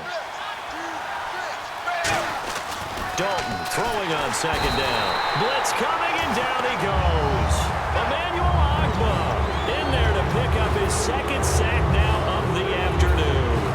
They've been moving the ball well offensively, really getting into a groove. Last play, pass completion. Now, finally, the defense gets there. And you have to find a way to disrupt their rhythm.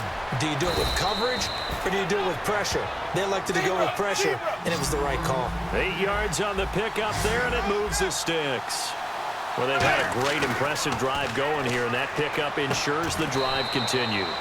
And not only do you continue the drive, which is demoralizing for the guys on the defense side of the ball right now, but you make your own defense happy. They're able to get a little more rest over on the sidelines while this one continues downfield. Now a first carry for Giovanni Bernard. No gain on the play, and it's going to bring up a third down.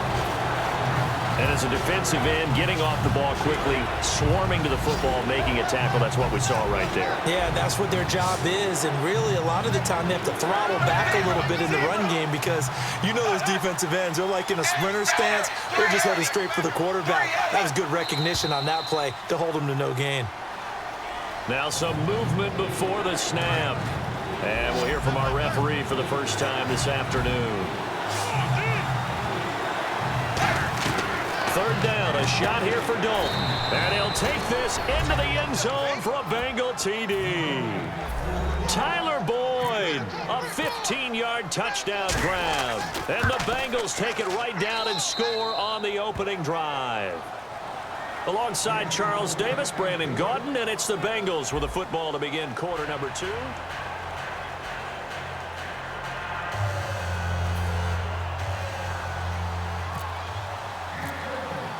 Bullock out now to kick this one away. And that'll carry over the back line of the end zone for a touchback.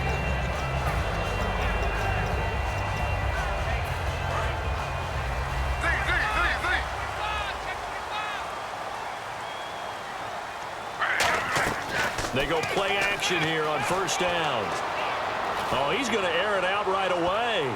And he knocks the ball away, and it falls incomplete. He was looking for Terrell Pryor that time. And it's second down. Offense still needing 10 yards, second down. And you just know when that play call came in, their eyes lit up because anytime you get a chance to take a big shot downfield, that's a lot of fun, and they missed an opportunity.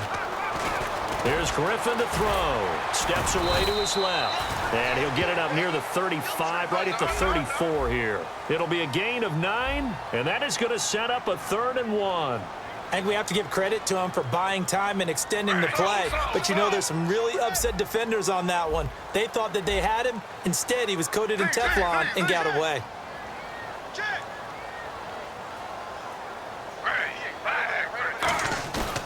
3rd and 1. Griffin. Now look out. Griffin hit, and he lost the football. It's loose. And they're going to be set up in the red zone right around the 17-yard line. The Bengals offense now, they head back onto the field. And they will simply, Charles, be looking to duplicate what they did last drive when they were able to push it in for 6. And they hope it'll be that easy, right? To be able to take exactly what happened before, replicate it. They've got to make a few additional changes along the way because I'm sure the defense will make some adjustments, but they've got to have great confidence having scored the last time out. How many times when we see an incomplete pass, we just look at the receiver and say, should have caught that one. That was a drop, and we just put it on the offense. How about a little credit for the defense there? They just forced an incompletion. Yeah, especially after starting in a tough spot defensively, but a good start there on 1st down. That gave them a little extra confidence there, starting, as you said, in a tough spot and being able to make a play on 1st down. It looks like a nickel set now for the Browns on 3rd down. LaFell will go in motion left. They'll try and run for it. Here's Hill. And he's going to be taken down right at the line. No gain there on the play, and that's going to leave him with a 4th down. Well, if you look where that play starts, O-line versus D-line, that was a battle won by the D-line. Yeah, and oftentimes it's won by quickness, off the ball. Who can handle the guy across from them best? On that play, the defensive line did exactly that. 4th down. Dalton wants to throw. Underneath, this is Bernard. It'll be a gain of 4. And the decision to go for it pays off. They've got a 1st and goal. Well, the feel that I get on this is that they felt like 3 was just not going to be enough after getting this deep into their territory. And, Charles, correct me if I'm wrong, but it didn't even look like they hesitated there. They knew they wanted to go for it. That tells me that during the week, they were thinking about these situations, and they feel like maybe they're just the better team, and they want to go ahead and prove it conclusively. And he will push his way forward down to about the 3-yard line. Only a yard that time, 2nd and goal. Be interesting to see now what they do offensively down near the goal line after not much there that time. As the offensive play caller, that may change your sequence now. Instead of coming right back with a running play, you may have to go to the air.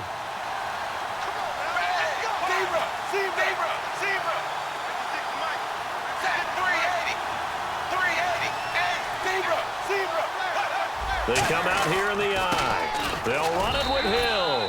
And he takes it into the end zone. Touchdown, Bengals. Jeremy Hill, a 3-yard touchdown run. And the Bengals are able to grow their lead. And his kick is good. Now Bullock will send this one away after the touchdown. And this will be a touchback as that sails over the end line. And as the Cleveland Browns come back out onto the field, they'll get going again on offense here in a second. But 1-15 this last year. And it's a franchise that since moving back to Cleveland in '99 has only been to the playoffs 1 time. Hard to believe, right? And just 2 winning seasons in that only 2 as well. But I think there's optimism to be had here in Cleveland. I think that the fans, it's tough for them to see it after another 1-15 season. But I think that they have a plan in place to move this franchise forward. Ownership, front office, head coach, all in lockstep together with a vision and a plan that they intend to execute. Now he's going to throw it back deep over the middle. Well, this is taken in. It's complete. They give him a gain of 37. And they're going to go soft on the corners. A great job pulling that one in from a guy, as we know, who can really blaze. He's got a lot of speed. And that speed can work for him so many different ways. Sometimes he just takes off and goes and just runs past people. Sometimes you get people to back off so far that you can catch everything underneath. But still, at some point in the game, you're probably going to have to make some contested catches, right? Sometimes you have to go up and beat a defender for the football. He has that in his arsenal as well. Showed it right there. So an entertaining first half, and now we have hit the 2-minute warning. And the offense moving in the wrong direction here now as they face a 2nd and 12. A fake to Crowell. Now it's Griffin surveying the field. He's going to fight. And this is caught. And he'll take it into the end zone for a Browns touchdown. Terrell Pryor And the Browns are back within a score. And if you blinked, you probably missed that touchdown drive. It happened in a hurry. I was just putting mustard on my hot dog, and all of a sudden he's in the end zone. I've got to do a better job of paying attention with this quick strike offense. I thought you weren't going to tell your wife about the hot dogs in the booth thing. I just did, didn't I? Yeah, you did. You did. And this will get out of bounds. No worries there, though. That still goes as a touchback. And out now, here come the Bengals. And they'll just simply be looking to build off the confidence of the last time out where they scored a touchdown. And confidence is powerful, isn't it? When you've scored once, you feel like you can go back out there and get it done again. Doesn't matter what the defense throws at them. They feel like they're in a groove right now, and they want to get out there and show it. Yeah, hoping to stay in that groove here this go-around. I think in a lot of ways, Tyler Eifert is happy to wave bye-bye to 2016 because of the injury issues. Got hurt in the Pro Bowl, missed the first 6 games of the season, and then couldn't finish the year with another back injury. Yeah, and the one that hurt, that Pro Bowl injury, supposed to be such an award for the great year he had a season ago and just never really got things going this year, did he? Such a difficult matchup, especially in the red zone. Look for a big bounce back in 2017. A good pickup there, 8 yards on the first down completion. When you execute a drag or a crossing route really well and give them a chance to let it develop a little bit, you can gain some significant yardage hitting your tight end on that one. And he takes a shot on the release as this will be incomplete. And the offense looking to pick up the first down after the second down incompletion. On third down, here's Hill. And he picks up the first before he's taken down at the 29. It's a pickup of 6 and good enough to move the chains. So the run gets them the first, and now they operate with a fresh set of downs. They come out here in the I. I'll bet there's just a big sigh of relief now, having finally gotten a first down running the football. They've struggled all game long. The defense has had their number. This may help their confidence moving forward. And here comes play number 6 on this drive. Second down, Dalton. And incomplete there. A nice hit. Jars the ball free and brings up third down. Everything looked right on that play except the conclusion. He dropped it. An in route, going into a little bit of traffic. Maybe in the back of his mind, he was wondering where the hit was going to come from. 7th play of this drive coming up, but a long way to go on third down. 1 receiver left, 2 to the right. And the back goes into motion.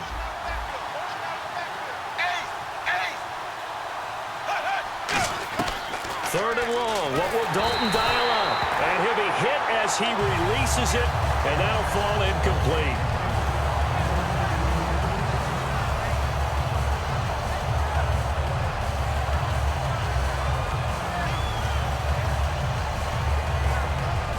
Andy Dalton going to stay on the field. They're going to try and go for it on 4th down. They'll try on 4th. Here's Dalton. And able to find Green. And he's taken down, but not before reaching the 10-yard line. And now a timeout called defensively by the Browns. It's just their first, so they'll have 2 remaining here before we get to halftime. Here's Dalton. A hit as he throws there, incomplete. Brandon LaFell, the intended receiver. And that'll bring up second down. And the seemingly endless drive continues.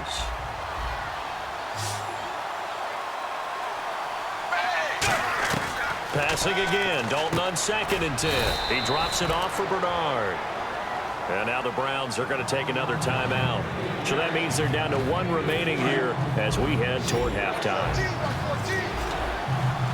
And let's see 6 defensive backs out there. They're in the dime here on 3rd and goal. And looking for Boyd, and he's got him. Touchdown, Bengals. Tyler Boyd with his 2nd touchdown here in this first half. And the Bengals add on to their lead.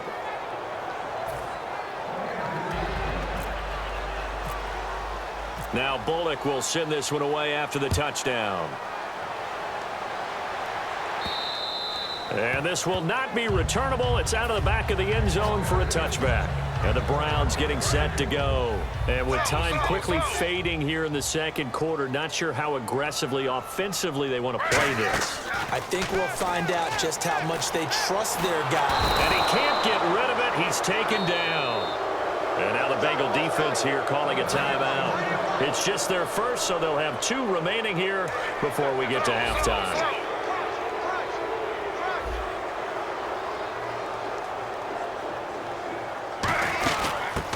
Second down, here's Crowell. And now the Bengals are going to call another timeout. There's no sense in dancing around it. Not a lot of bright spots to talk about in Cleveland this year.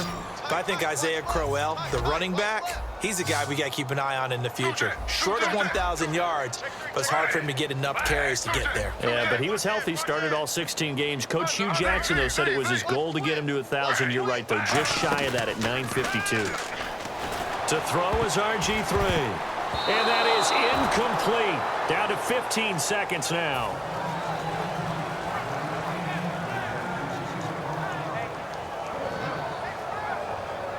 So on 4th down, Britton Colquitt on to punt. Back deep for the Bengals, Adam Jones.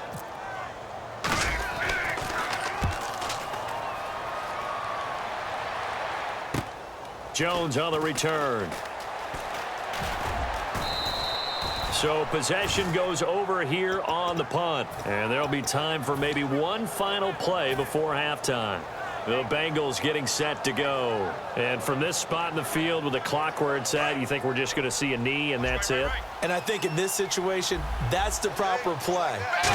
But we do know there's some risk takers out there that may want to take one more shot before the clock runs out. It's caught at the 10. And he takes this down deep into Cleveland territory. First half in the books. You're watching the NFL on EA Sports. So both teams have their marching orders, and we'll get going again here in quarter number 3. Fielded about a yard deep. And last year that would have been a net gain of 5 on the return. This year he stopped where he would have been if he had taken a knee, and that's at the 25. Here's the Browns offense now getting set to start off this third quarter. They have the ball here for the inaugural drive of the second half. Pretty big deficit, though. We'll see what adjustments were made in that locker room. And I never want to make something more important than it actually is, right? I don't want to create more hype than what is there. But this you're going to do that? I'm doing it, though. This is a really important drive. And we often talk about teams scripting plays to start a game. A lot of them script to start the second half, too. And they're scripting something that they expect to get them into the end zone and back into this game. We'll see if that script is a good one for them.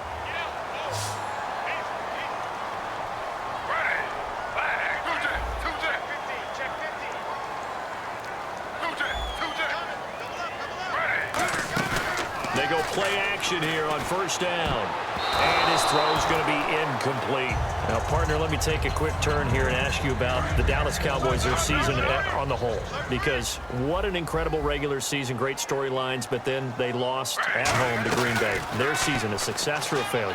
The NFL is a results-based group, as we well know, all right? Did you win the Super Bowl or didn't you? And this is caught. And he takes it down deep into enemy territory. Now, he's got their only touchdown. This offense struggling. They target him again. Everyone is looking for the hot hand, and sometimes you just don't have it. Maybe it's just lukewarm. But you go to that guy and try and turn it hot. Try and get things going. Fine. And he's in. Touchdown, Browns. RG3. His second touchdown of the afternoon. And the Browns have cut it back within a score. And they wasted no time right down near the goal line, and they just sneak it in. Just do what you need to do. Big guys going up front. Have the field general, the leader, just fall in behind them. Now after the score, it's Parkey on to kick it away. And they will not get a chance to return this one as it's through the end zone for a touchback. Now we take a glance at the offense as they work their way back out for their first possession of the second half. Now a play fake here on first down. To the left side here for Eifert. And down he goes, but he takes it up to the 40. And 15 yards there on the catch and run. Love the call by the offensive coordinator, recognizing the situation very well, calling for the play-action pass and completing it. Dalton gives to Bernard. And he'll be tackled right on the midfield logo. A nice run there, 9 yards, and it'll be second down. That was a good run, probably right on the edge of breaking into something really big. So the defensive guys right now are talking about, okay, what can we do to slow him down before he truly gets started? They stay on the ground. This time it's Hill. And he'll be taken down at the 44-yard line. It's a 7-yard gain there, and it's good enough to move the chains. 2nd and 1 is often an invitation to take the big shot downfield. I'll bet the offensive lineman said, are you kidding? We just get on our backs, and we'll still get the first down. They love being physical. Give him a couple on the catch. It's 2nd and 8. Got to give credit where it's due. Really nice defense on that play. The pitch and catch was successful, but not any run after it. 2nd down, Dalton. Green's got it over the middle. And he's going to get it down to the 33-yard line here. They get 9 out of that one, and as a result, the drive continues. On 1st and 10, here's Andy Dalton. There's nothing like getting out of the gate and finding your favorite target. Andy Dalton just did that with A.J. Green. And some people call that a nice fantasy football connection as well. Yeah, they're piling up the points that way, and they want to see that continue. A 1st down throw coming for Dalton. That's complete right around the 8. The completion good for 3, and it's 2nd down. I'm wondering if the same thing went through your mind as mine. When I see a big man like that make a catch, all I keep thinking to myself is, big man with football. Look out, everyone. He may not juke you a whole lot, right? He may not run past you because of his size. You're talking about a guy weighing in the 270 range. But, boy, once he gets his mitts on the ball, he's going to be tough to bring down. And the gadget package there won't do much for him. He'll get back to the line of scrimmage, and that's it. And they'll lose a yard that time, and that's going to lead to a 3rd down. 8th play of the drive forthcoming, and they need 8 yards on 3rd down. They come out 5 wide, 3 of them to the right side. Now Dalton. That's caught at the 3. The completion good for only 6, and that'll bring up 4th. Partner, I think that completion takes the definition of dink and dunk to a different level, doesn't it? It does, and the defense was right there, kind of played into their hands.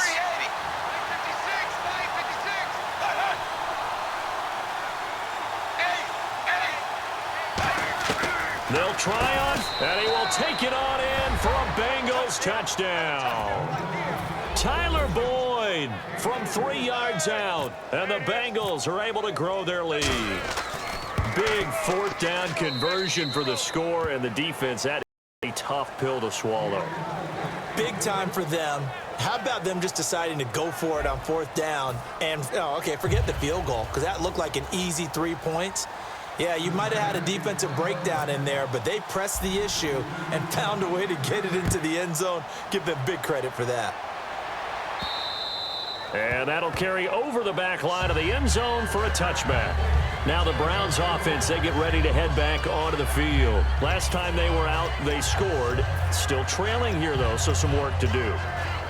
But it's okay in terms of mindset. Because they scored the last time, they're not quite as worried about being down on the scoreboard because now their confidence is a little bit higher.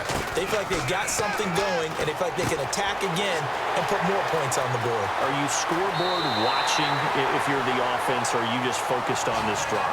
We wouldn't be telling the truth if we said that they didn't scoreboard watch. Everyone does it to some extent, but you've got to set it aside right now and just focus on this series. That'll take care of the scoreboard if they punch it into the end zone.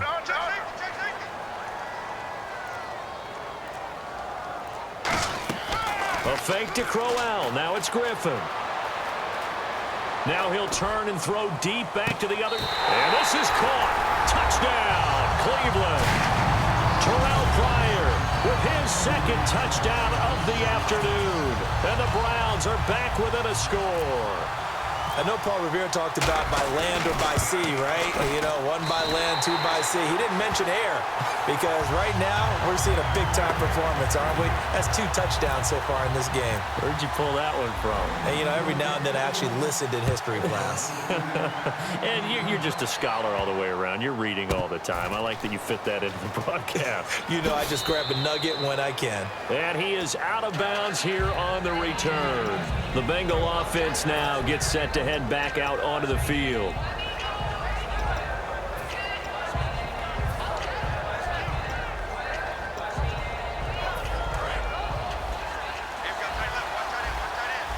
They'll come up now in the Wildcat package. And out of the Wildcat, it's Hill.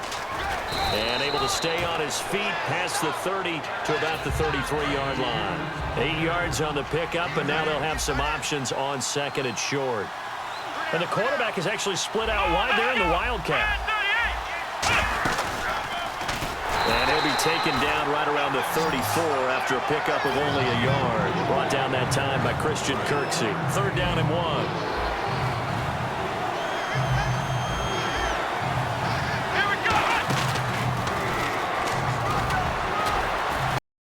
Taken down at the 43, but not before picking up the first. It's a 9-yard gain, and it keeps the drive moving. Everyone understood their role on that play. 3rd and 1. You know the defensive guys, they're trying to get down and get low and get leverage on the offensive lineman, but they didn't allow that to happen. They created a crease and allowed him to get through for a first down. And he'll take this one up close to about the 45. 2 yards on the pickup there. It'll be 2nd and 8.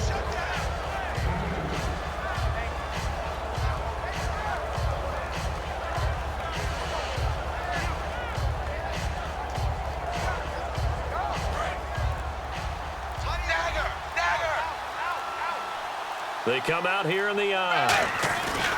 They'll run it here with Bernard. And he'll be brought down at the 50 after a gain of about 5. Tramon Williams, a veteran corner, there on the stop. And there's a run to be happy with.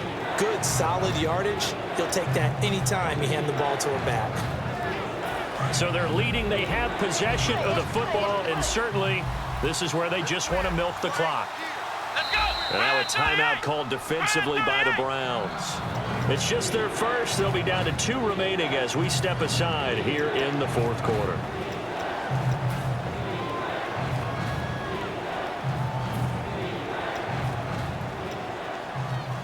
Getting late here in the 4th, and if this team has any chance to win this football game, their defense obviously needs a stop here.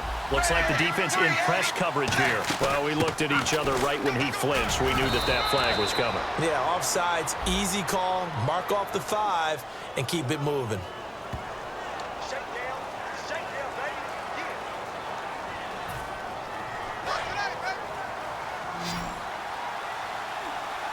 They send Green to the left on his own. LaFell will go in motion left. They'll run it now out of the gun. And he is swallowed up right at the line of scrimmage. And now the Browns are going to take another timeout. That's going to leave them with just 1 remaining here in this 4th quarter.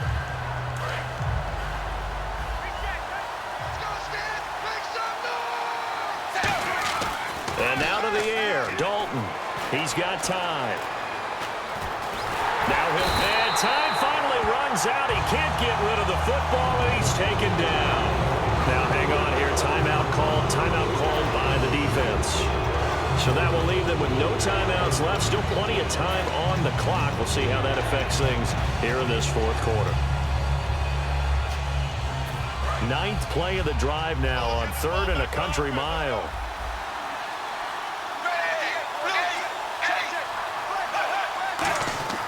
3rd and long. What will rush coming, and he's taken down. They overload him that time with a safety blitz, and he winds up being dropped for a loss of 7. Time for a break. We'll come back for the electrifying conclusion after this.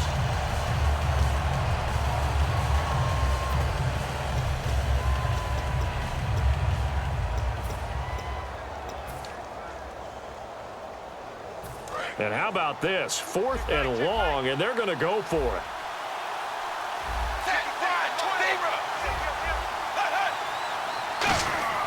Bengals going for it. Here's Dalton. And they hit him as he throws, as this one's going to go straight down to the turf. Incomplete. And now the Browns offense trots back onto the field.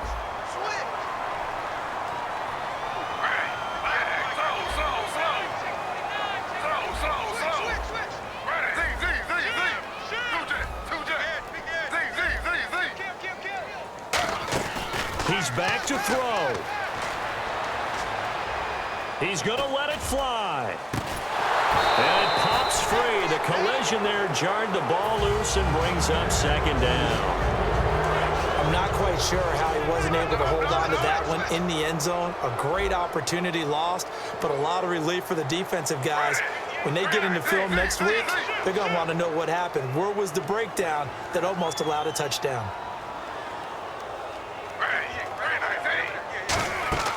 Back to throw. And it's incomplete. Isaiah Crowell, the intended target, and it's third down. I had a coach tell me a long time ago that running a screen pass is similar to acting 101 for your offense, because you got to show something different and create extra space for linemen to chase the quarterback in order to create extra room for the receiver to catch the football and maneuver upfield. In this case, though, give a lot of credit to the defense. They communicated well. You could hear them talking to each other on the field, and they reacted and knocked it away. And it looks like we've got a dime set here defensively. 6 DBs in the game.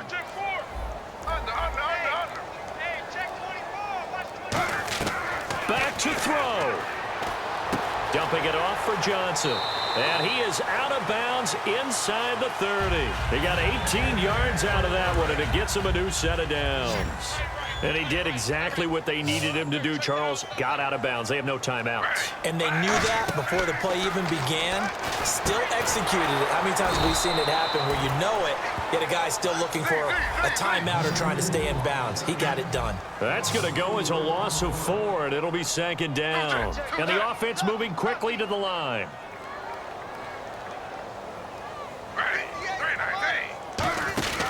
He'll look to throw, and he can't get a throw off. He's taken down. What a huge play at this point in the game.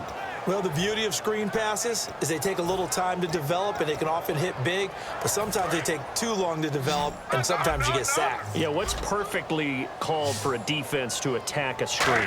Typically a blitz, and even though people think that the screen operates against the blitz, if you have the blitz called and you still cover the screen, that allows your blitzers to get there. Everything about that play tells you about today's NFL offenses and what they're asking out of running backs. You can't just be a guy who can run the football. You have to be able to catch it as well, and he didn't get that done on that play. Down 7, and they've got to go for it here on 4th down.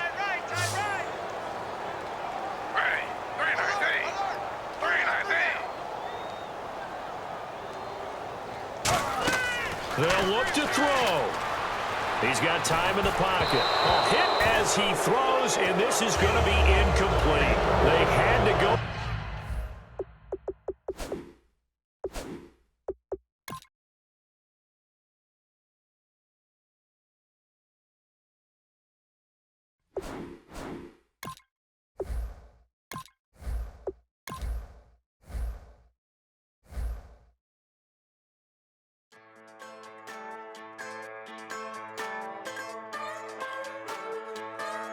Just a bunch of poor boys, daddies, girls, children of the cornfield, trying to turn a shift job into a dollar bill. We wear the muddy boots, stay true to how we're raised. Ain't nothing about us fake. You know we're straight out of that dirty South, dirty roads. Nobody got no money, got them signed up pickup trucks, whistling at them from the country. Yes, sir. You know we're straight out of that long week working now. Everybody wanna party all night long, bonfire on the back 40 in the middle of nowhere.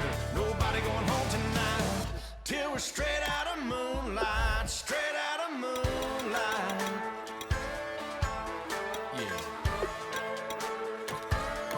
Just a bunch of John Deere junkies getting funky to some old hang. Nothing been stuck in the mud that we can't hook up to a rusty chain in the sun or in the rain. It's the kind of thing, you know we're straight out of that dirty South, dirty roads. Nobody got no money, got them signed up pickup trucks, whistling at them from the country. Yes, sir. You know we're straight out of that long week working now. Everybody wanna party all night long, bonfire on the back 40 in the middle of nowhere.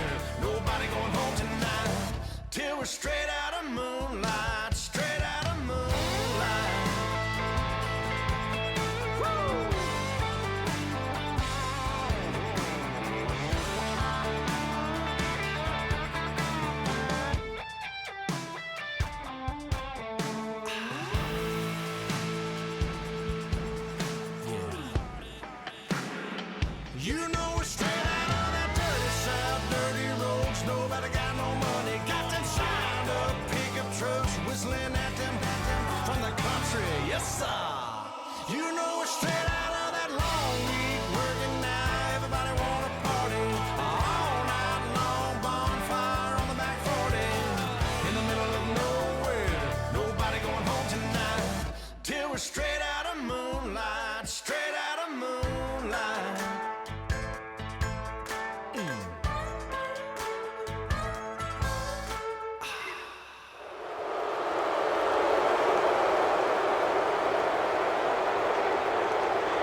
everybody.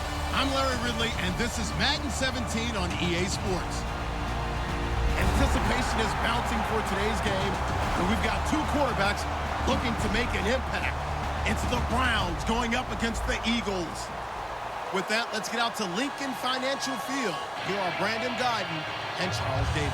Okay, Larry, thank you. We are just off I-95 at the home of the Eagles, Lincoln Financial Field on the south side of Philadelphia. Coming up, we've got a good matchup on tap between the Cleveland Browns and the Philadelphia Eagles.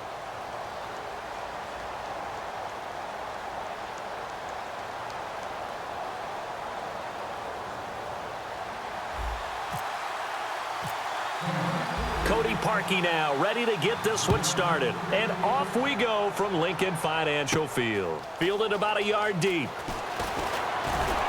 And he'll take it a yard or so past the 20, call it the 21-yard line.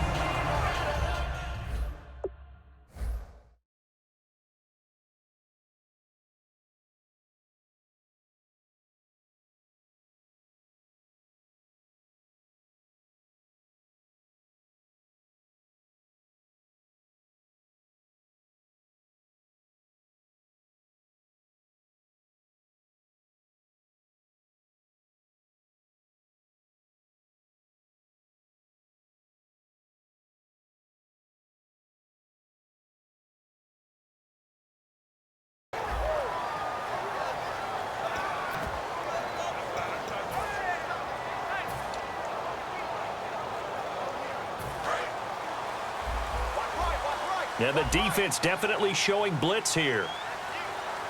Now let's go. Watching that Barney. Watching that Barney. Wentz now on first down. And Matthews over the middle with a grab. A gain of 6 there on first. That time they hit him out of the slot on the drag.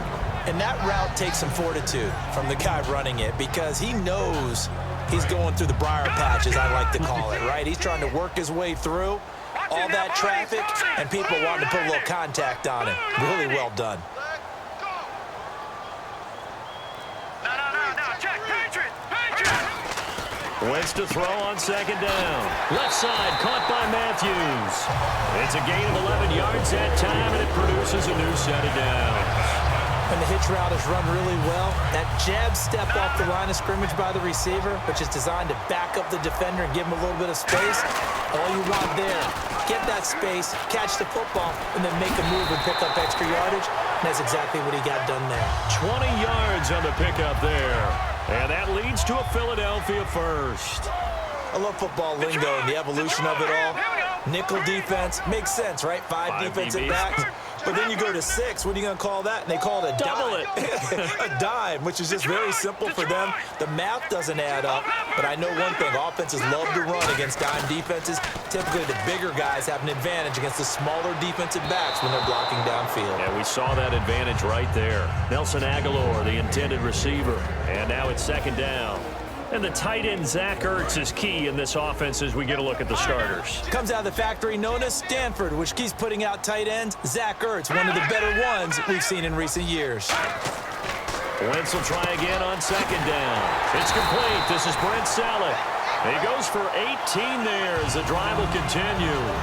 Looked like the screen pass was taken away there, but what a nice job improvising, finding other options, and completing the pass anyway. Watching that Barney. Now let's go. Green, 39. Green. Kill. And they'll send the slot in motion left. Now they'll run it on the toss. And a good run as he manages 7 yards down to the 17. Okay, he didn't break that one all the way, but you got to know that he feels like he's right on the verge, and that's probably exactly what he's telling them in the huddle right now. Over. All right, here now. Lucky 56. Lucky 56.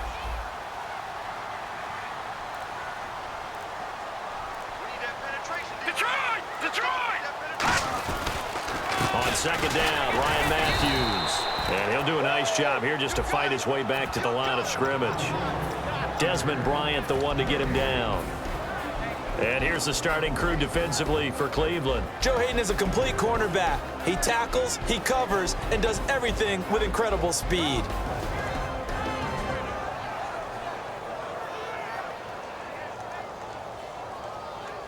It's been a 7-play opening drive, and this is 3rd and short.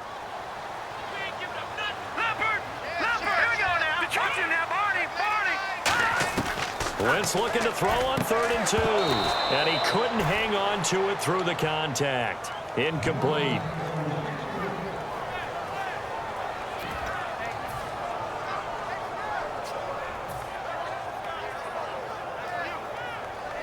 And it appears they'll go for it here on 4th down. A big call on the game's opening drive. All right, here we go. Wentz to throw for it on 4th. And it is incomplete. Boy, it looked like he had it and dropped it. And this defense holds firm here on the opening drive of the night.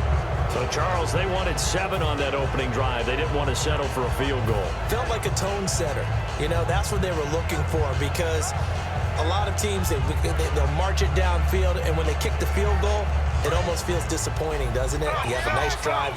I think this team decided, guess what? No matter what, we're going for the 6, try and put those points on the board and set them back on their heels. But unfortunately, that mentality did not work out. Oh, he's got a man. Complete. Past the 20. And all the way in. Touchdown, Cleveland. Terrell Pryor, 83 yards. And the Browns have taken the early lead. And there, Charles, he lined up out left, ran the post, caught it over the middle, and the rest, as they say, is history. And you have to love the scheme that they just showed there, because if you're going to run a deep post, you ordinarily have to get a safety out of the middle of the field. And you do it one of 2 ways, either by running routes at him that carries him away from it, or you either freeze him in the middle with routes that run underneath so that he doesn't get depth. Then you throw it over the top, and boy, what a successful play that was.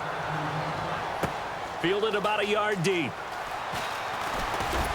And he'll be taken down just past the 20 at about the 21-yard line. Here comes Eagle offense now as they get set to take over here. And on the last drive, they were in field goal range. They just opted not to kick it, didn't get it. How does that change the mentality this go-around? I don't think it changes much for the head coach, because this is what he preaches all the time. Attack at all times in any spot on the field, and he likes touchdowns, not field goals. Now, your field goal kicker, you got to make sure you nurse him through and say, okay, don't worry about it. When we need you, you got to be ready to go. And under a heavy rush, and down he goes. Demario Davis coming hard on the blitz. He dumps him for a loss of 8. Now, we talk about players blitzing all the time. I often laugh and sometimes call it just straight-ahead pursuit. What a running start right back to the backfield for him. Yeah, it really didn't give anybody a chance to get up there and stop him. No, I mean, that's really, really difficult. You're asking a whole lot anyway, but when he gets that kind of a start and comes through clean, oftentimes the advantage definitely goes to the defensive player. And complete to Zach Ertz.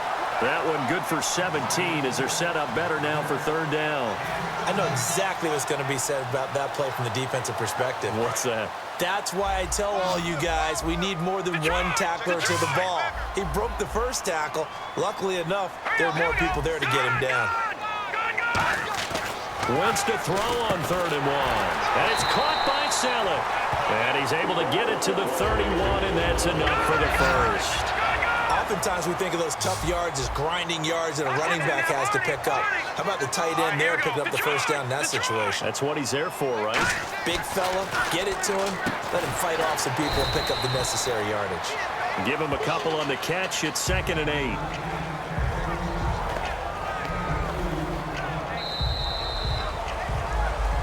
Back live with Charles Davis. I'm Brandon Gaudin. It's the Eagles with the ball here to begin quarter number 2. They've got a 2nd down and 8 to start things out.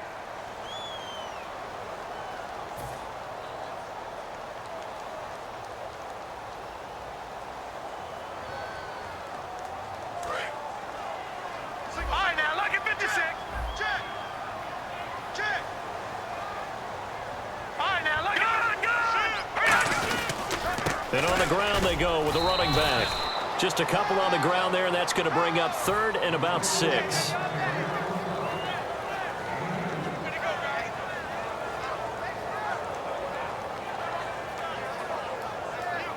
So following the run, we'll see what they do here on third down.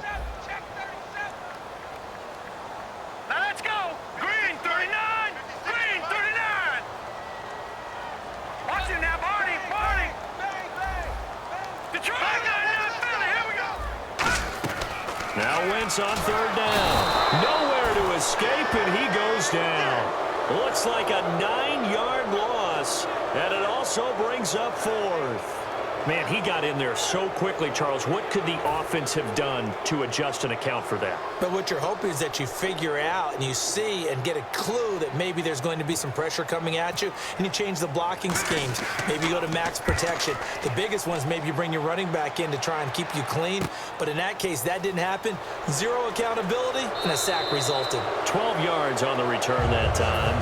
And the Browns will take over 1st and 10. Heading out as the Cleveland offense now as they get set to take over here. And last time the formula was pretty simple. One play drive, long pass. That maybe they just want to do that again, right? And that's exactly how you want to draw things up. Whether it's on your grease board, right, in your playbook, one play drives exactly what you want on offense. What they have to be careful of is not having a letdown. It was real easy last time. They can't expect that going forward. Yeah, we'll see if it's that easy here. Possible run anticipation here as the D-line sandwiches together. On 1st and 10, it's Griffin. Caught left side, it's Barnage. It's a pickup of 21, and it's good enough for a Cleveland first down.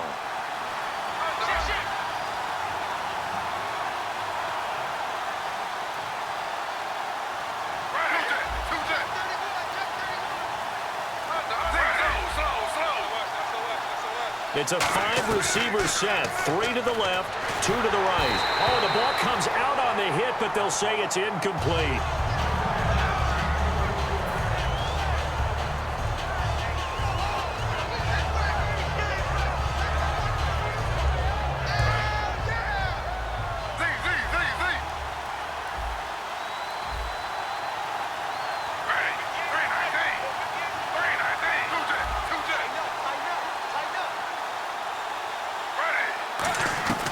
Again on 2nd and 10, it's Griffin. Nowhere to escape, and he goes down. Brandon Graham.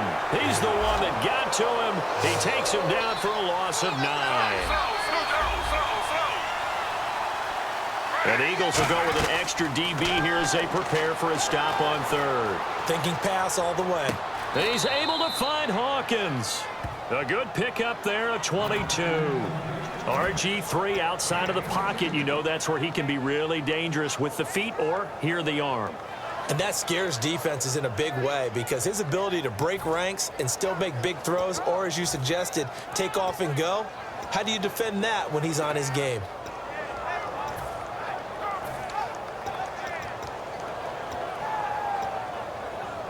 And now a first down following that long gain. They'll try and punch it in with Crowell. And he gets halfway there down to the 1-yard line. It's a gain of a yard, and it'll set up 2nd and goal. It is definitely hard to find space near the goal line. You always want to have a guy in the game running it who can create his own. And on the outside, they're playing press coverage. They come out with 1 back and 3 tight ends. Griffin keeps it, and he takes this one in for a Brown score. RG3 with his 2nd touchdown here in this first half. And the Browns add 6 to their lead. And it's good to make it 14-0. Now after the score, it's Parkey on to kick it away. And this will be a touchback as that sails over the end line. And now the Eagles offense back out onto the field. And down on the scoreboard, certainly needing to avoid what happened on the last drive, punting the football. Sense of urgency has to take over for them here. They know the score. They know the situation. And by the way, the punter no longer exists for their offense. That's how they have to treat this drive. They need points. Big time. They'll get 16 yards there. And it'll be a Philadelphia first down. And with that, it's 2-minute warning time here in the NFL on EA Sports. Let's go! first down. Wentz. And this is Ertz with it, right side. And he'll be taken down, but not before he gets into enemy territory. Looked like the screen pass was taken away there, and that was a nice job of improvising, but it's not normal. Usually when the screen pass is taken away, you're taught to just throw the ball at the ground at the feet of the receiver so that you don't get it intercepted and just start over, but he ended up finding another receiver. Watch left, watch left. Over! Let's go, get up! Wentz will try again on second down. And this is going to be incomplete. He was looking for Dorial Green-Beckham, and it's third down. Pretty nice coverage there, but a missed opportunity for an interception. Let's face it, a lot of these defenders, they've got it all. Speed, athleticism, hands, a little bit questionable. I got you. And on third down, the Browns going to go with a nickel set. Check three. 58, boys, 58. Watch it now, Barney. Let's go. Set, 3-19. No, check, Patriots. Wentz to throw again. And able to complete it to Green-Beckham. And he's going to have the first down yardage as he's down at about the 30-yard line. Looking to speed things up here, going with some tempo. On first and 10, here's Wentz. Goes underneath for Sproles. And he'll be brought down at the 27-yard line. Call it a gain of 3. And that'll bring up second down. That's what I'm talking about, baby. That's what I'm talking about. Set, Green, Philly, here we go.